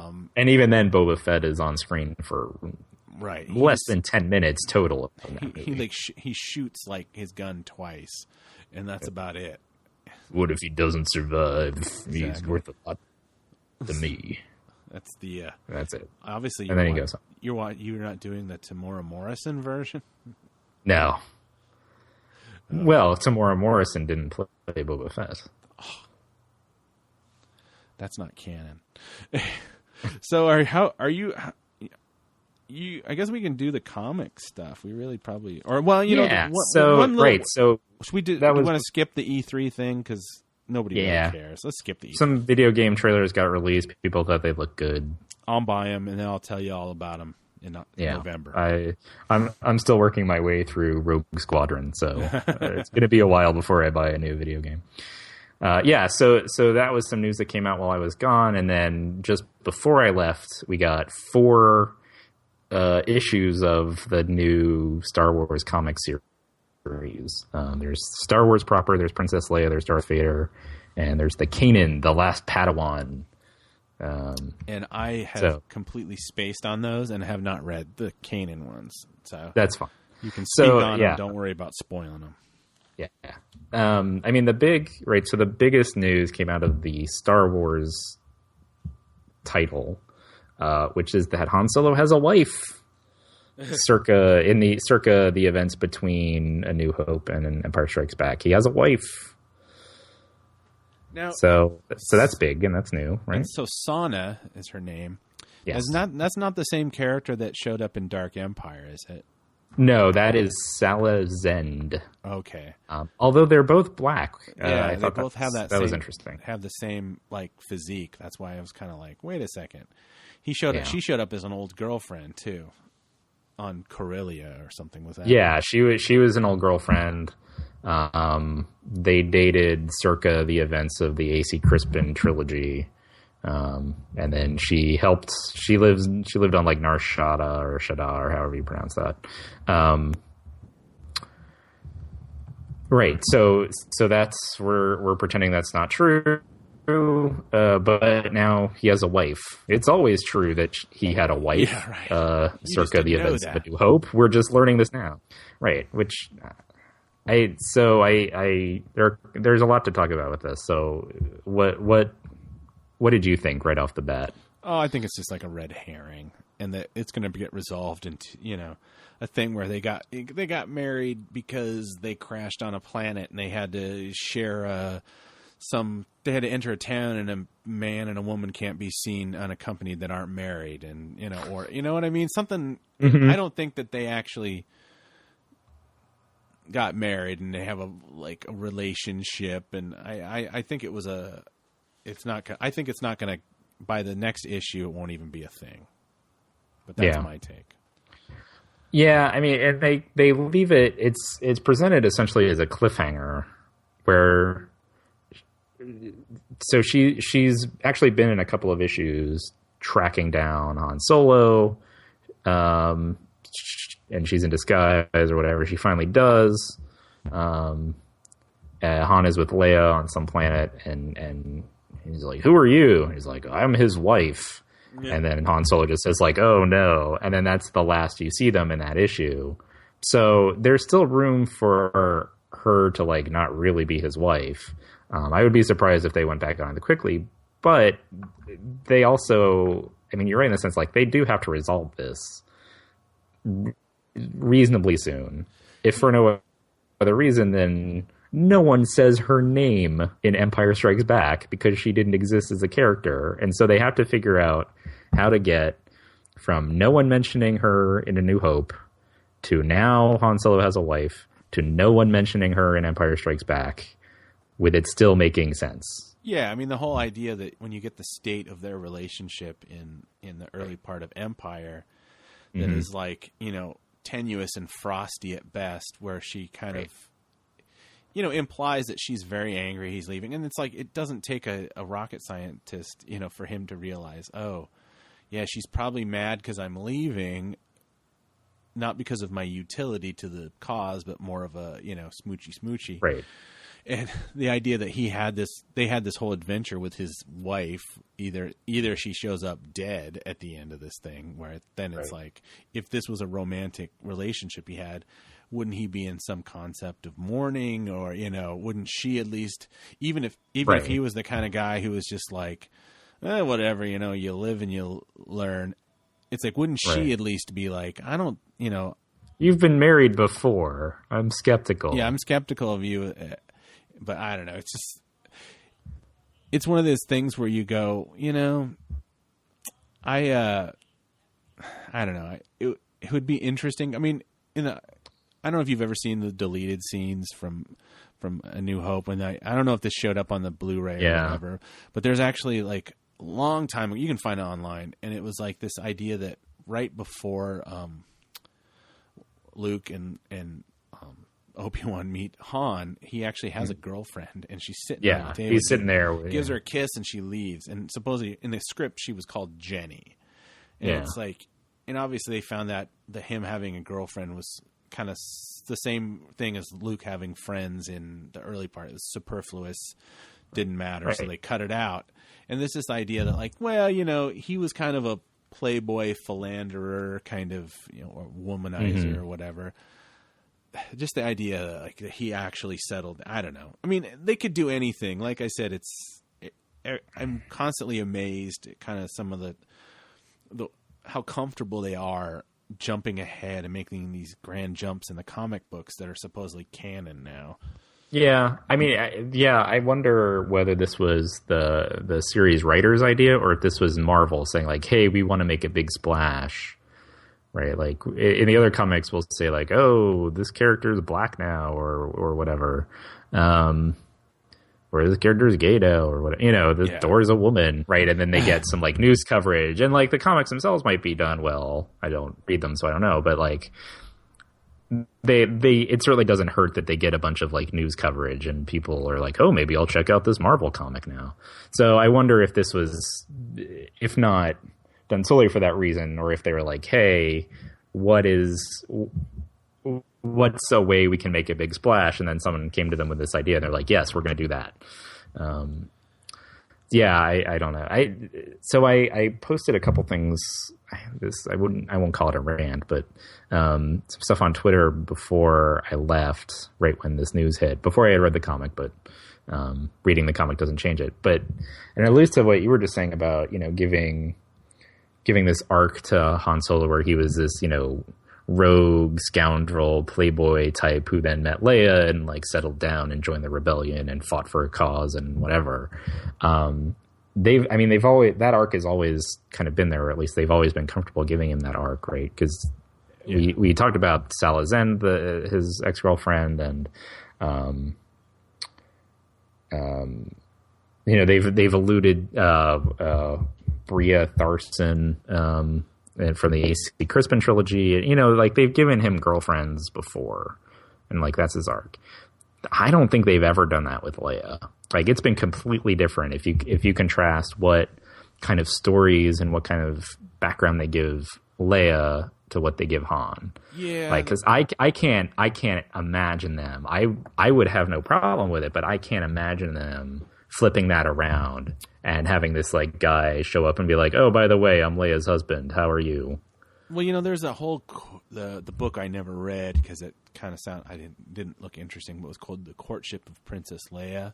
Yeah. I think that dealt with some kind of prior arranged marriage, or she was marrying someone. It was kind of like this thing where it wasn't a love relationship. She was marrying somebody to seal some kind of peace accord. That's the thing. And so I have read that book. That book gets a lot of flack for being one of the worst of the EU books. So the story there is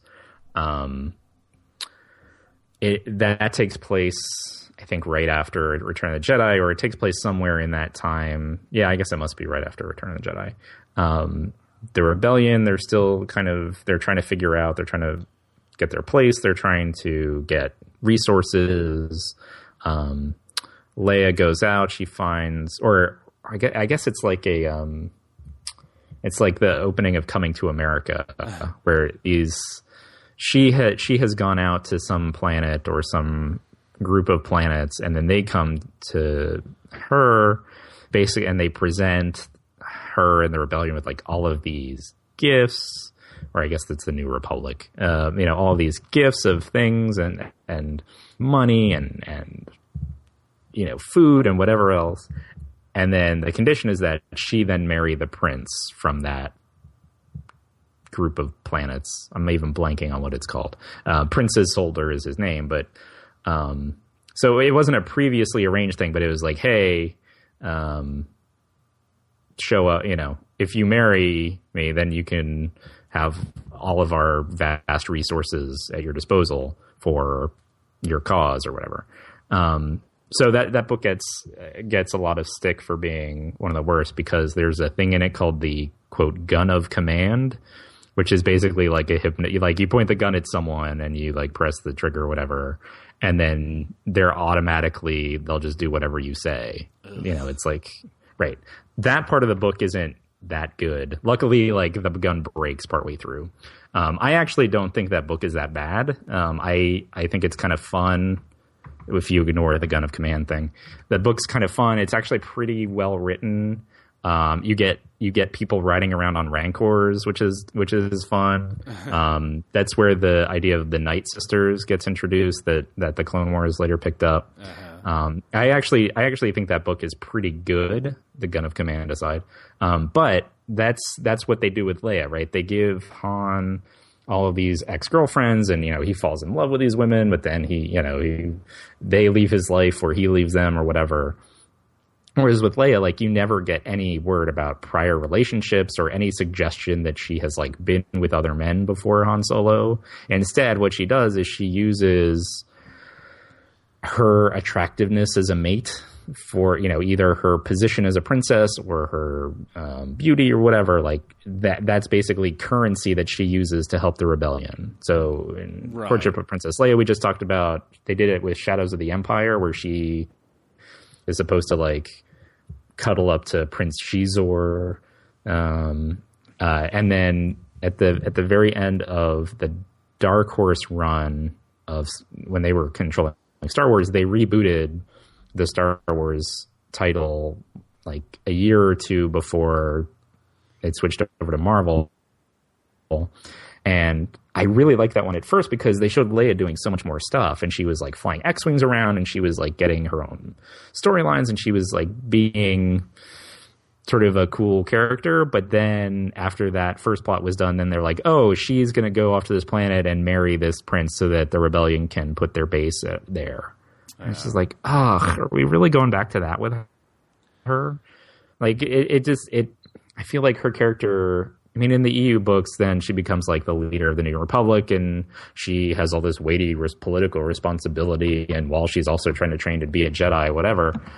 But then, when they're trying to fill in that gap between the original trilogy and then her marrying Han Solo, right, they basically only use her as like, well, she's a woman, she'll just get married to some guy, and that's all she's there for, is just so that she can marry some other guy, and then that guy's planet will help them out.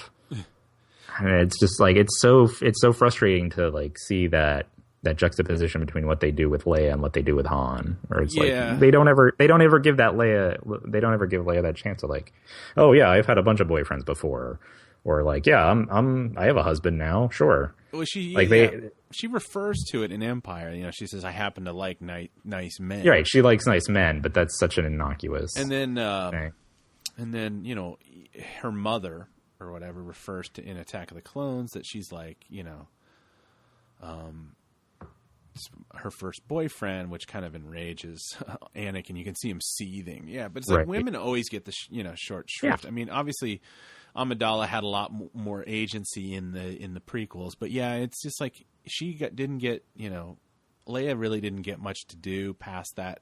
You know, some pretty great you know, put downs for some pretty scary dudes in the first one, and then the. She gets damseled out slowly but surely. By the time it's like, you know, by the end of the third one, she's literally like incapacitated by a gunshot. Yeah. That seems not actually that serious. It's funny that they never really seem. Well, and so hello? Yeah. Oh, sorry. Oh, I'm here.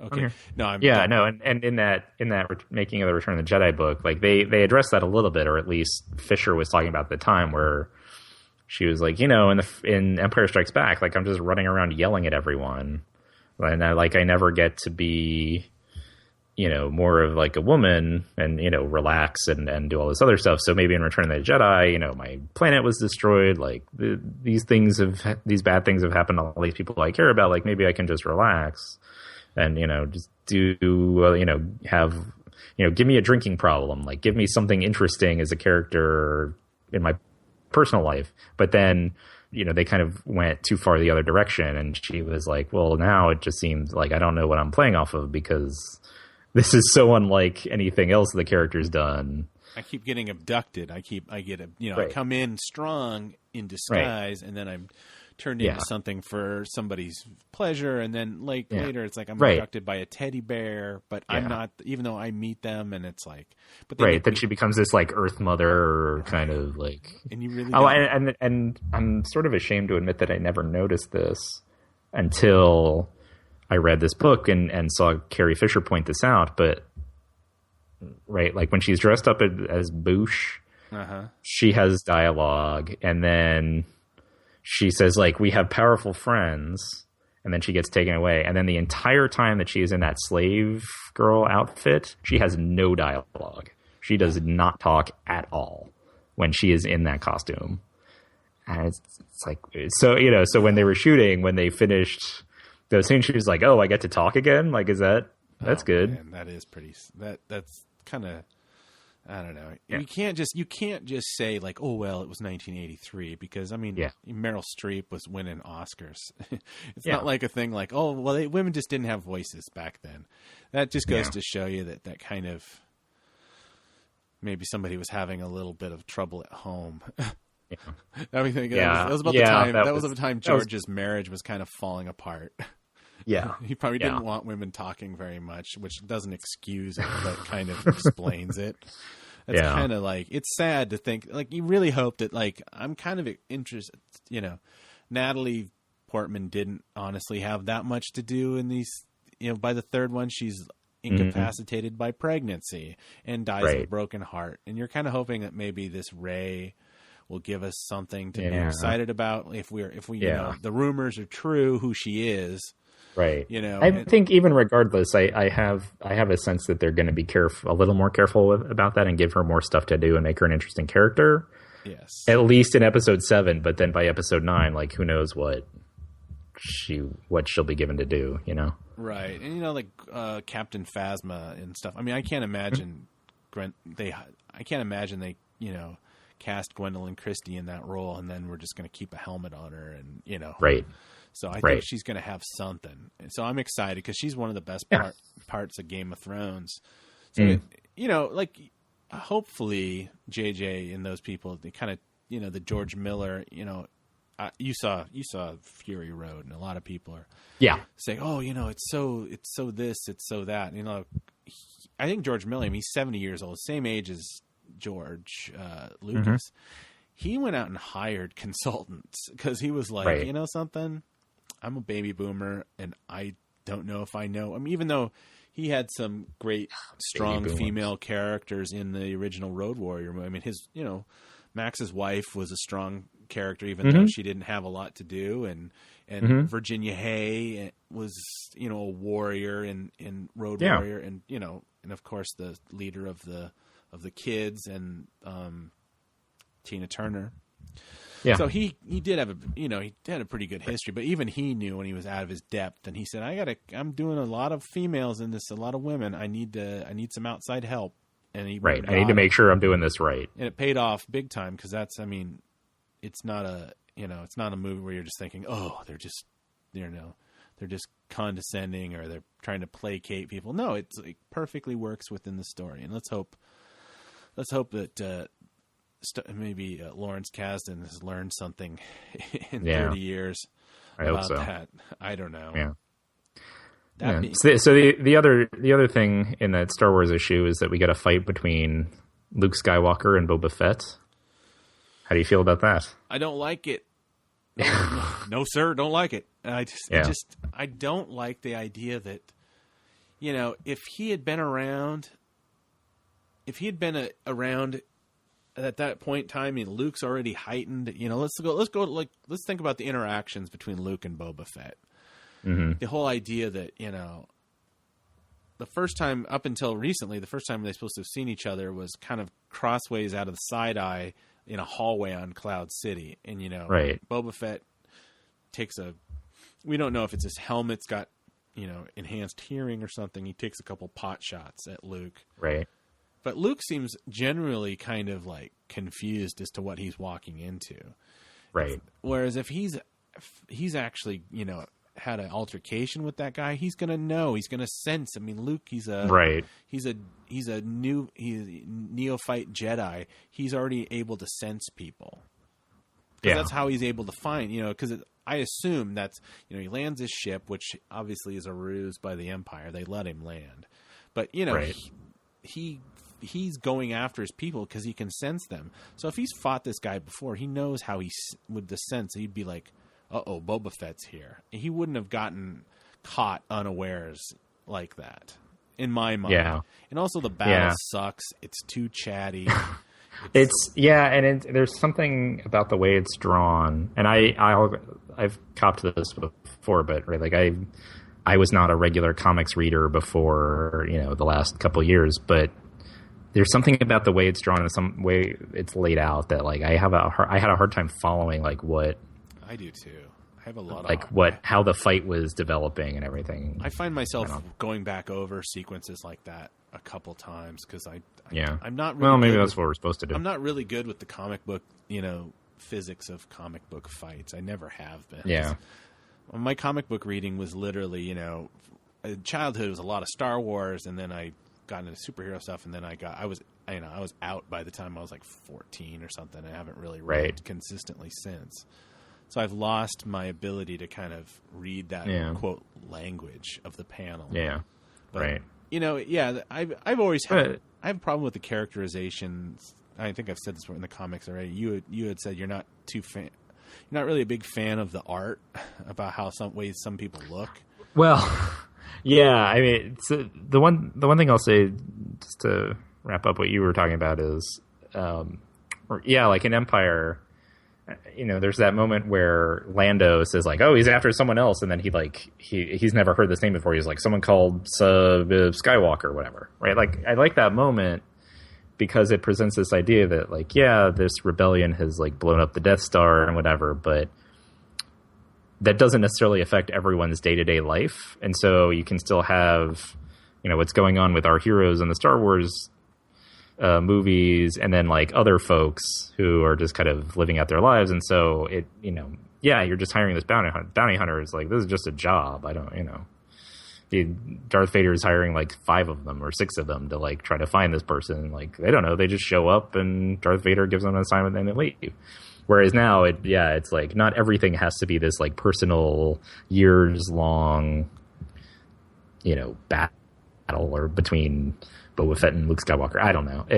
I'm with you on that one. It actually goes even further to cheapen his quote, Boba Fett's demise. That he's taken out. If they've had this long-standing battle, this idea that as if Boba Fett's demise in Return of the Jedi could get even more pathetic, right? And there's like the audio radio drama of Return of the Jedi, which was produced way later than the other ones. Yeah, it's vastly inferior. There's a whole sequence I think where like Boba Fett goes down to the the gallows and like taunts Han Solo, and they get on each other's nerves and all this stuff. And I think Boba Fett is played by Ed Begley Jr. I swear to God. I think he is too. Too. He's basically saying like, this is Ed Begley Jr. Han, don't you know you could convert the Millennium Falcon over to solar? It'd be so much more efficient. It's like, get out of my face, bounty hunter. But it's just they in trying to like raise the stakes and making it exciting, they end up kind of cheapening everything. It's like they have these opportunities to tell all these great side stories that could be exciting on their own, but in the end they don't have to be super consequential with the they don't have to inform the movies. Yeah, like there's a line between like deepening the mythos and like, oh wow, there's all this dense backstory to these movies, and so it makes their interaction fraught with so much more, going on behind them. But there's a line between that and then saying like, well, but then this doesn't make sense if this is like the first time they're meeting, but yet Boba Fett knows who he is already, and Luke Skywalker knows who Boba Fett is already. Like that, It's kind of like what's going on with the Princess Leia comic, which I'm not really digging that. I don't honestly. I wonder if it's just I'm not the target audience for it. But this is probably my least favorite of the four that are out now too. And go ahead. There's like these, every panel is like a posing thing where it's like she's almost looks like she's out of a fashion magazine. Where I don't, everything looks unnatural. Like she's like, her hair is a certain way that people's hair couldn't be, and and like her eyes are a certain way. And there's these little jokes. Like one of the characters mentions something about their brother, and then she says, "Oh, I wonder what it'd be like to have a brother." And you almost like, kind of see her like wink at the person looking at the thing, and like, well, you were like, oh. I mean, you said that you had mentioned that she refers to mouthfeel. I mean, it's the same. They use the word mouthfeel in like the second or third issue, and I was just like, I hate that word. I mean, to be fair is fair. The same problem is happening in the Darth Vader kind of thing, where it's just it's not got way ridiculous way early. It's just we're not picking on girls. It's just that whole idea where it's like we'll get to that in a minute. Yeah, I just can't really. I don't know. I mean, one question. I mean, as much as I dislike, or as much as I am not enjoying the Princess Leia title as much as I wanted to, like, why is this just a mini series? Like, it's just a 6-issue thing, and then it's done. But like, it's Princess Leia is like a big character. I'm sure there would be support to like keep running it. Like, I don't understand why this is just a mini series. And part of it, I guess, is that. So you mentioned our friend Sam earlier, who sent us an email, but he also mentioned, comic books have this, and I guess TV shows do too, or the Clone Wars kind of did. But comics have this time distortion problem. And especially these comics, all of Star Wars, Princess Leia, and Darth Vader all kind of take place in between A New Hope and Empire Strikes Back. And so they have this issue where, like, they can't have too much take place because there's only, like, 3 years, essentially, that's supposed to have happened between those two movies. And so if you give her, like, a long-running series, maybe the worry is that then people will be like, well, this is ridiculous. Like, how did she do all of this stuff in this 3-year period when she was also doing whatever she's doing in the Star Wars comic. Right. But at the same time, like the Darth Vader series is not a mini series, and that raises the same problems too, of the same kind of time distortion problems. So, yeah, I mean, it could go back. I'm a little disappointed. I'm a little disappointed that this is just like 6 issues. Yeah. Well, yeah, I mean, they're not going to have a chance to develop much. I mean, it would be nice they could have stuff and maybe some things, they could do it like vignettes. Like, we could do a 3-issue run from when she was like 15.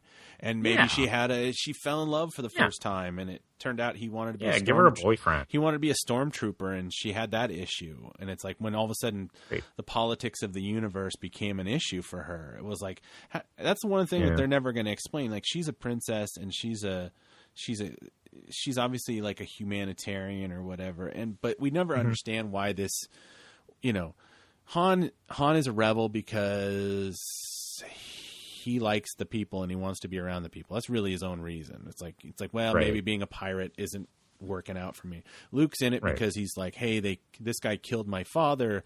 These people killed my aunt and uncle. My best friend, my mentor died. So we know why he's involved.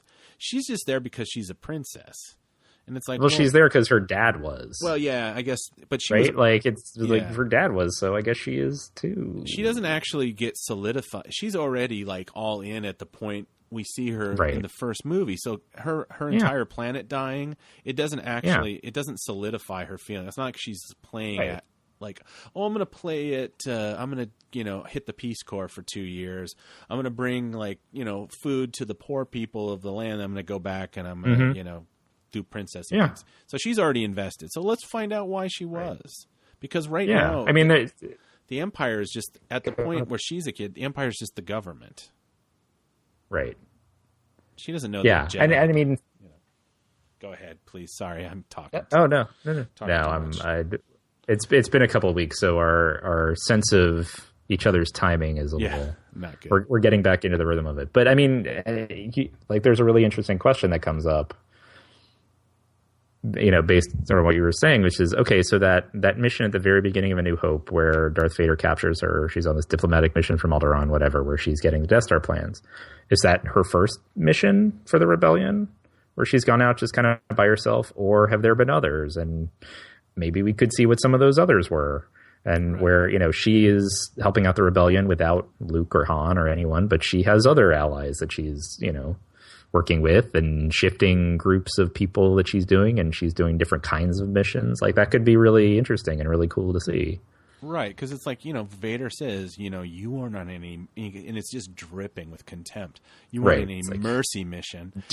Yeah, because it's like they know she's in the capital. She's in Coruscant. She sits in those weird disky things next to the Jar Jar Binks thing. The egg chairs. Yeah. And it's like this idea, which just a quick aside, has nobody like pointed out, like, you look a lot like this senator from Naboo. It's amazing how much you look like.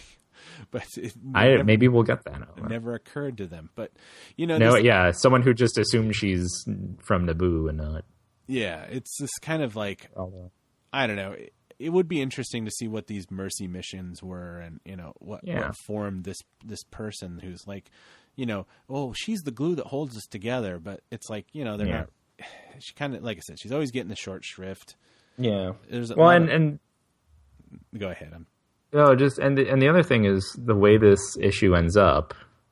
Right. So A New Hope, she was in Imperial custody. She left. At the end of this issue, she goes back into Imperial custody. She exchanges herself for a prisoner. Right. But we know she has to get out because she's not in Imperial custody in Empire Strikes Back.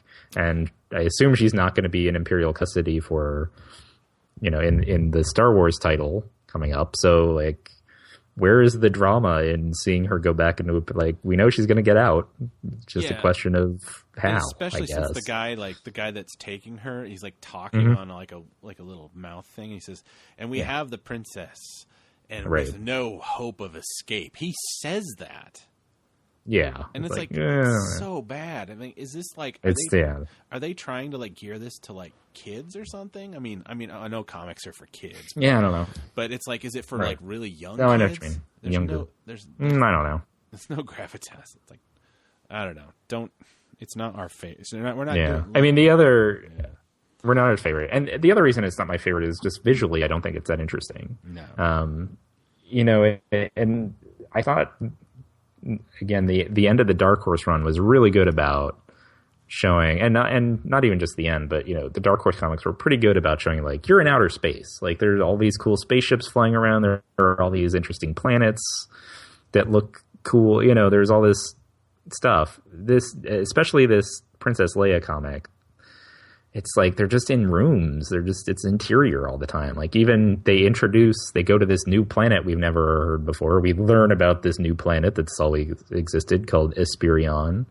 There's like, you get basically a picture of a building to show that they're on Esperion. It's like, no, this is a new location. I want to see what this planet looks like. I want to see what the people look like. This could be really cool, but it reminds me of those old, like the really cheap, low budget, like, oh, space things are popular, so let's build one from like the 1950s, like Rocky Jones Space Ranger or something, where like, yeah, it takes place in outer space, but for the purposes of the movie or for the serial, like they're just inside all the time talking. Exactly. Like you don't ever get a sense that you're in outer space. Like they're just. Oh, you cut out again. I think the Princess Leia comic is like that interesting. You cut out right there at the end. No, I was just saying visually, I've also been a little disappointed visually with the Princess Leia comic. Yeah. I mean the other, I keep saying the other or another thing, but I mean Princess Leia, I actually don't mind so much that the Princess Leia as she's drawn in her own title doesn't actually look anything like Carrie Fisher. I'm actually okay with that. In part because I think if you go back to that Star Wars title, Han Solo, I hate the way he's drawn in that comic. Like and I know there's this thing that I assume it's like they have to do it rather than they choose to do it. But you know, with the covers of the EU books and now the regular canon novels or whatever, with those and with the comic books, like when they're representing a character from the movies who is played by an actor whose face you recognize, like they can never make the likeness look exactly the way that the actor does. Like they always have to change some things slightly, and so you see it and you still recognize like, oh, that's Han Solo, but there's something slightly off about it so that they, like, I guess don't have to pay the actor for being a model or whatever. I thought those were in perpetuity or whatever that they always had. Yeah. Right. I mean, and I always kind of enjoyed those, like the kind of campiness of them, or like, oh, here's Luke Skywalker, but his cheekbones look really weird, and or like he has a really dumb haircut, and so it's something slightly off. But the way Han Solo is drawn in the Star Wars title, like he looks like Bill Maher. Yeah. Like they made his nose so huge. It's distracting. It's really so distracting. He's just as smug and self-satisfied. Yeah. Yeah. And he likes black women, I guess. I don't know. Yeah. But there's this, I was thinking about, like, they didn't really they looked nothing like the actors on the original Marvel run back in the 70s. No. Those, like, even the panels, they basically took He-Man and gave him brown hair and called him Han Solo. Yeah, and they would take like, what do you look when the old Marvel comics, up in the upper left-hand corner, there'd always be like a little panel, so when you're flipping through, you could see, oh, this is Fantastic Four, oh, this is X-Men. Right. Well, the one that was Luke, it was like Luke had shoulder-length hair. And like he looked like Thor. And that was always like, I would always, every time I'd pick it up, I'd go, Luke doesn't look like that. Why don't they just draw it like Mark Hamill? But I mean, I understand artistic license and whatnot, and licensees, and maybe you got to pay. Maybe the comic book stuff wasn't in their contracts. I don't know. I mean, who knows how long those things. What Carrie Fisher always has, that her stock joke that she tells when she goes to these things, like, every time I look in the mirror, I've got to pay George $10 or something. Right. But I don't know if George could. I mean, I don't know if George could sell those rights. Yeah, I don't know, like likeness rights or whatever. So now all of a sudden they have to renegotiate, and that was part of their. I mean, obviously we're getting into nuts and bolts, how much money they're getting paid for these movies, but maybe they had to renegotiate those. I don't know. So to move on to the Vader comic, because we don't want to keep crapping on the Princess Leia one, but to move over to the Vader comic, I like the visuals in that one a little better. Like they do a pretty good job of getting a sense of like the scope of their locations. Or I mean, this is, again, since I'm not like a regular comics reader, I don't have the right vocabulary for this. So I'm using more of like a film vocabulary, right? But in terms of like close-ups versus wide shots versus like two shots or whatever, like I like what they're doing with that in the Vader comic a lot more than I do in especially the Princess Leia title. It's just, they, especially towards the end, and maybe this is because, right, it's Darth Vader, it's darker in terms of mood, and so you can play with like lighting and shadows, and you can do more, there's room maybe to do more interesting things with that. Whereas like the Leia comic, for all, that's like, it looks like it's lit like an office part, right? Like you're just in some big cubicle farm with like fluorescent lights everywhere. That's how it looks to me. Right. Whereas the Vader comic, like, okay, you get these interesting like shades of red and black, and you get shadows and this other cool stuff. Yeah, the Vader comic kind of... it just reminds me of the post... I can't remember the artist who did a lot of the post-Empire run of Star Wars comics. It was a very, very specific style. It was much more realistic, and I was a big fan of that. That was my favorite era of those comics between Empire and Jedi. Kind of the fidelity to the image. Yeah. So as much as I like the artwork of the Darth Vader comic, oh boy, that storyline. So to update our listeners who aren't reading it, so this takes place again between A New Hope and Empire Strikes Back. The first Death Star was blown up. The Emperor is viewing this as like a personal failing on Darth Vader's part. Darth Vader's out of favor. Admiral Motti, is he an admiral or is he whatever? Motti now is taking on more authority. Darth Vader is kind of on the outs, and so he's building up his own personal kind of force to get back his power.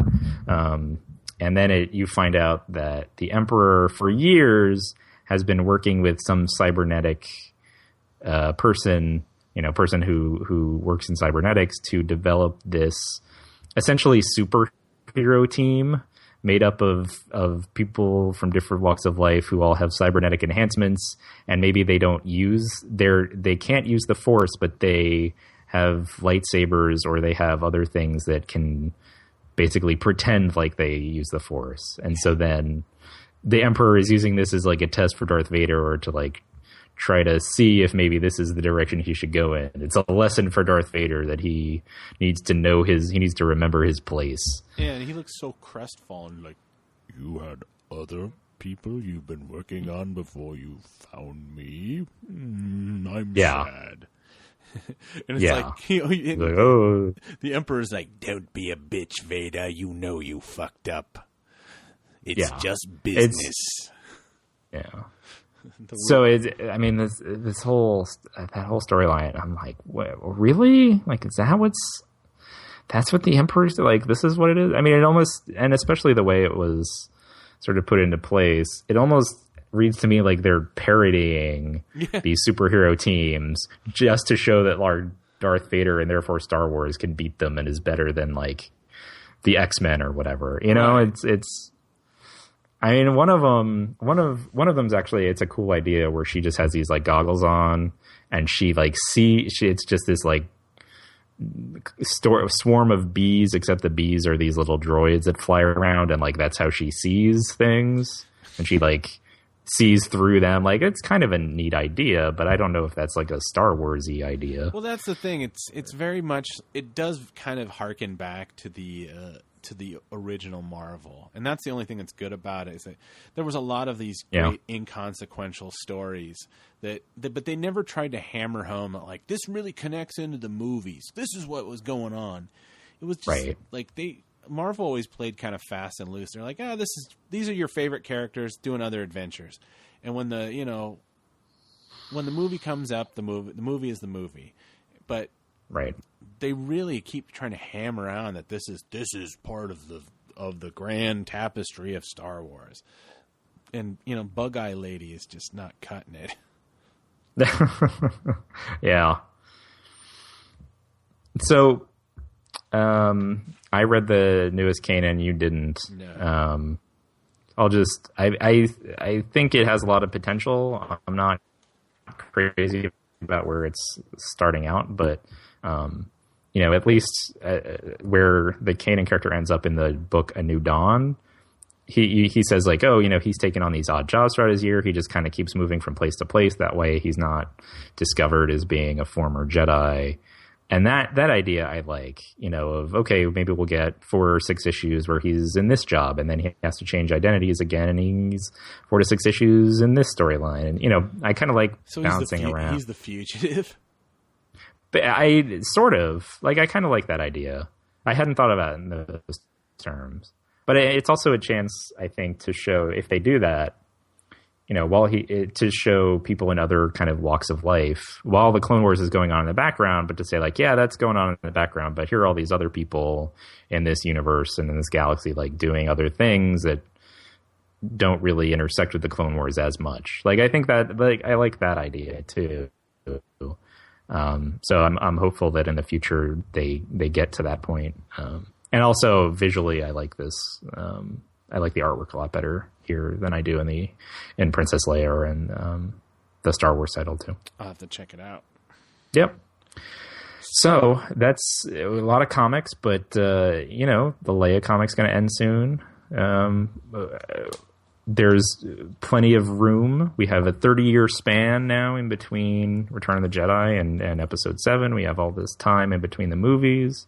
Who do you want to see in their own Star Wars comic book, Robert? Well, I was thinking about this, and I don't know what this came up on. I was thinking about last night. It's like, how they made all these connections in the prequels to, like little Greedo is in there, and this, right?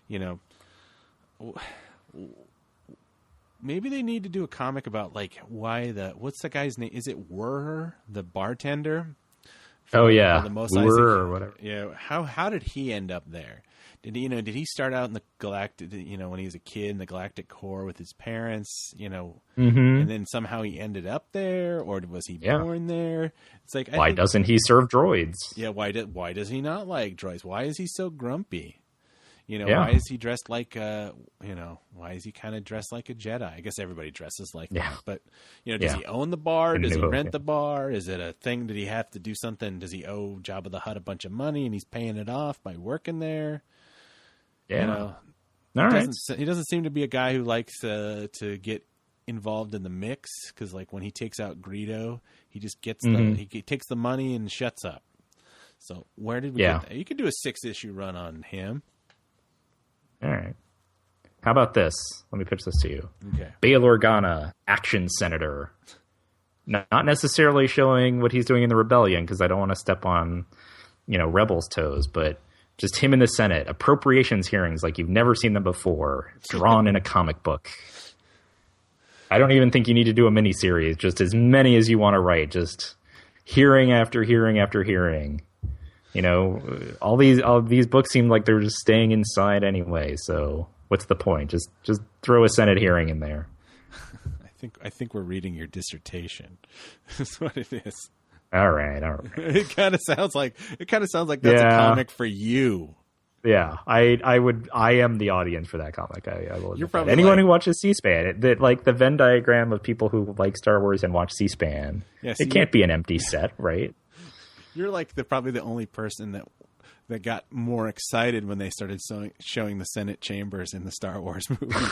Like, ooh! I was, and then they started talking. And are they going to have an election? Yeah. It's like, let's watch this. Yeah. That could be interesting. Maybe. Another idea I had. So we are going to talk about the Star Wars Rebel premiere probably next week. I'm glad I waited until like the 2+ hour mark to tell listeners that. But there's an interview that Simon Kinberg, who works on the show and is part of the Lucas Story Group, an interview he gave like a month or more ago, maybe even 2 months ago, talking about this kind of Rosencrantz and Guildenstern aspect to the show where, it's a big galaxy. They'll intersect with other people that we know from the movies, but like they're not gonna take over. So right, like Vader's been on Rebels, Lando's been on Rebels, but they're not like a huge part of the show, but they'll come in periodically. So I was thinking you could play up that Rosencrantz and Guildenstern angle in the comics, right? And apparently Disney is doing this miniseries on TV where it's all of the 6 movies, but told from R2 and 3PO's perspective. I didn't hear about this. Yeah, well, I only know of it because I saw a preview for it after the Rebels premiere, which it also reminds me there's an old Simpsons episode. I don't even remember the context, but Otto, the bus driver, says something like, "I like books written from the vampire's point of view," which is something that the Simpsons writer Jeff Martin in the commentary for that episode, he was saying he was on an airplane once sitting next to this Marine, and that's like verbatim what this Marine told him, that he likes books written from the vampire's point of view. So I was thinking you could do the same thing with the comics. It's written from the vampire's point of view. Yeah, that's exactly.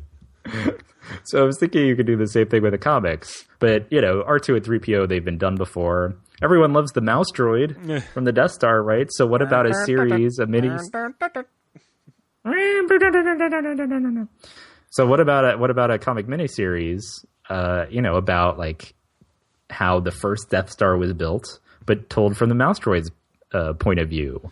Now given the height, dimensions in the mouse droid, you probably have to call it something like Boot Styles of the Mid-Period Galactic Empire. But I think all the dialogue is just word bubbles at the top of the frame, and then the rest of the frame is just like the ankles and feet of the person talking. But, it's just issues and issues of boots. Yeah, I think if you want to get a little avant-garde with how you're telling the story of the Death Star, you could do that. Well, they could actually make a movie out of this and do it. Get George Lucas. He said he wanted to make more small avant-garde films after he was done with Star Wars. That's right. And still showing reverence for the source material, but just putting a spin on it. All jokes aside, I'm sure they've already done this, but I never really got into Star Wars Tales or the Dark Horse stuff.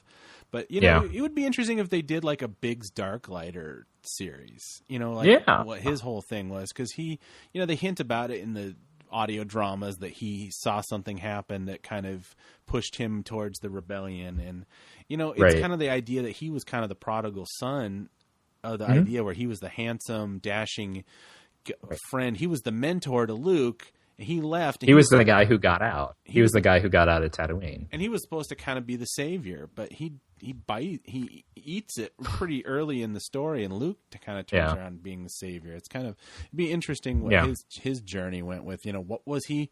Did he have a crappy life? Did he want to get away from his parents?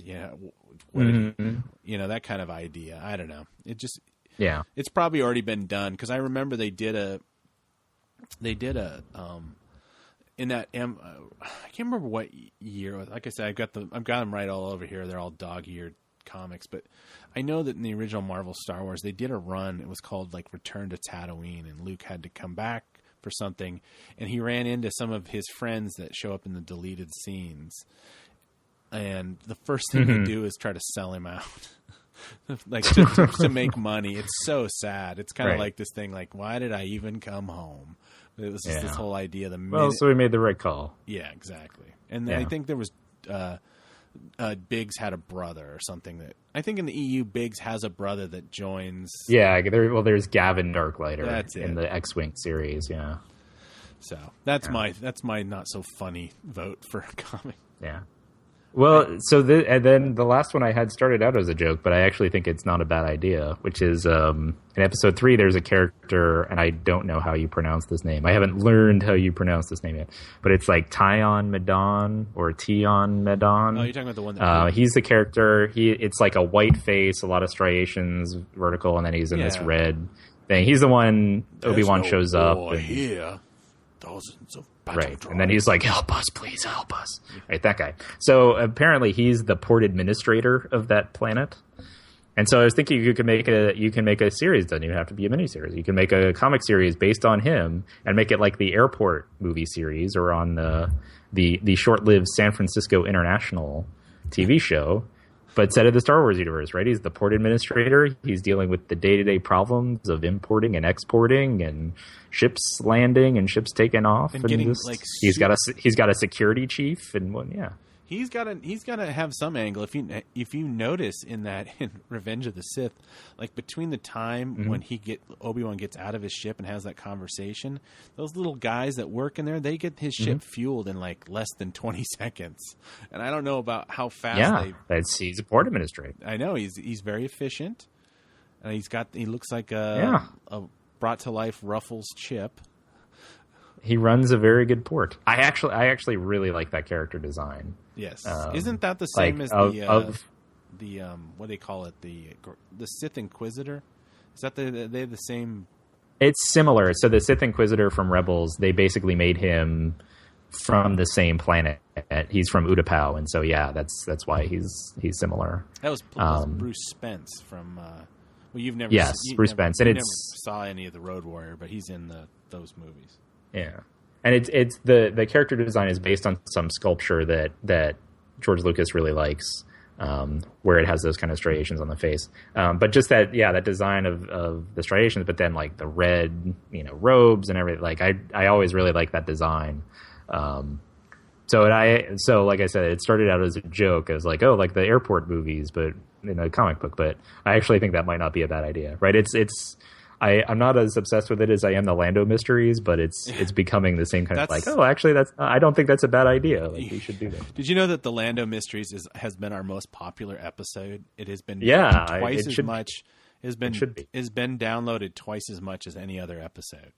With good reason. You should be proud. People love the Lando mysteries. You should be proud. And now maybe they'll love Tyon Medon, Port Administrator. Exactly. So maybe this is a good time for us to wrap it up. Oh, this is an excellent time for us to wrap it up. We've got people. Our friend Brandon asked if we were going to have a super long episode for my return, and I said probably not, but yeah, it happened. Hey, I like long episodes, and I don't have to listen to it. Well, except to edit out my dog barking and stuff like that. Yeah. Okay. Well, if you want to connect with us, online, first I'd appreciate anybody to give us if you want to give us a nice review on iTunes. If you don't want to give us a nice review, you can keep that to yourself. If you want to connect with us on Twitter, we are at Talking Birdcast on the Twitter. Yep. Follow us, retweet us, make it worth me retweeting when we have a new episode, because it's like I don't even retweet in that account because we only have like 68 followers or something like that. Yeah. If you have a longer thing you want to send us, we are at talkingbirdcast@gmail.com. We are now. Yeah, if you want to pitch us your Star Wars comic idea, send it there. Draw a funny picture and send it to us. Also, I guess we're going to get in this iteration of Talking Bird, I hadn't really put a lot of emphasis on a Tumblr, but John has got some vision. He wants to put up some of his notes, because he's the one doing all the legwork on these outlines, and I think he wants to put some of these up. And so we're kind of I activated another version, so it's not on the old Eagleheart version. It's on talkingbirdStarWars.tumblr.com, and there's nothing really up there, but in the next we're going to put some show notes up there. There's going to be some show notes up there and that kind of stuff, and I'll probably retweet retumble my favorite thing I ever did, which was my George Lucas is the Zodiac Killer comic story that I wrote for a website I used to have. The one thing my most cherished Star Wars parody I've ever done. That kind of stuff. You can follow us on there, and I don't know if we can follow you back, but we're going to be. You can tumble us, and we'll tumble for you, and we'll tumble for you. Exactly. And I thank you for listening. I do appreciate you guys sticking out with these long things, but we like talking.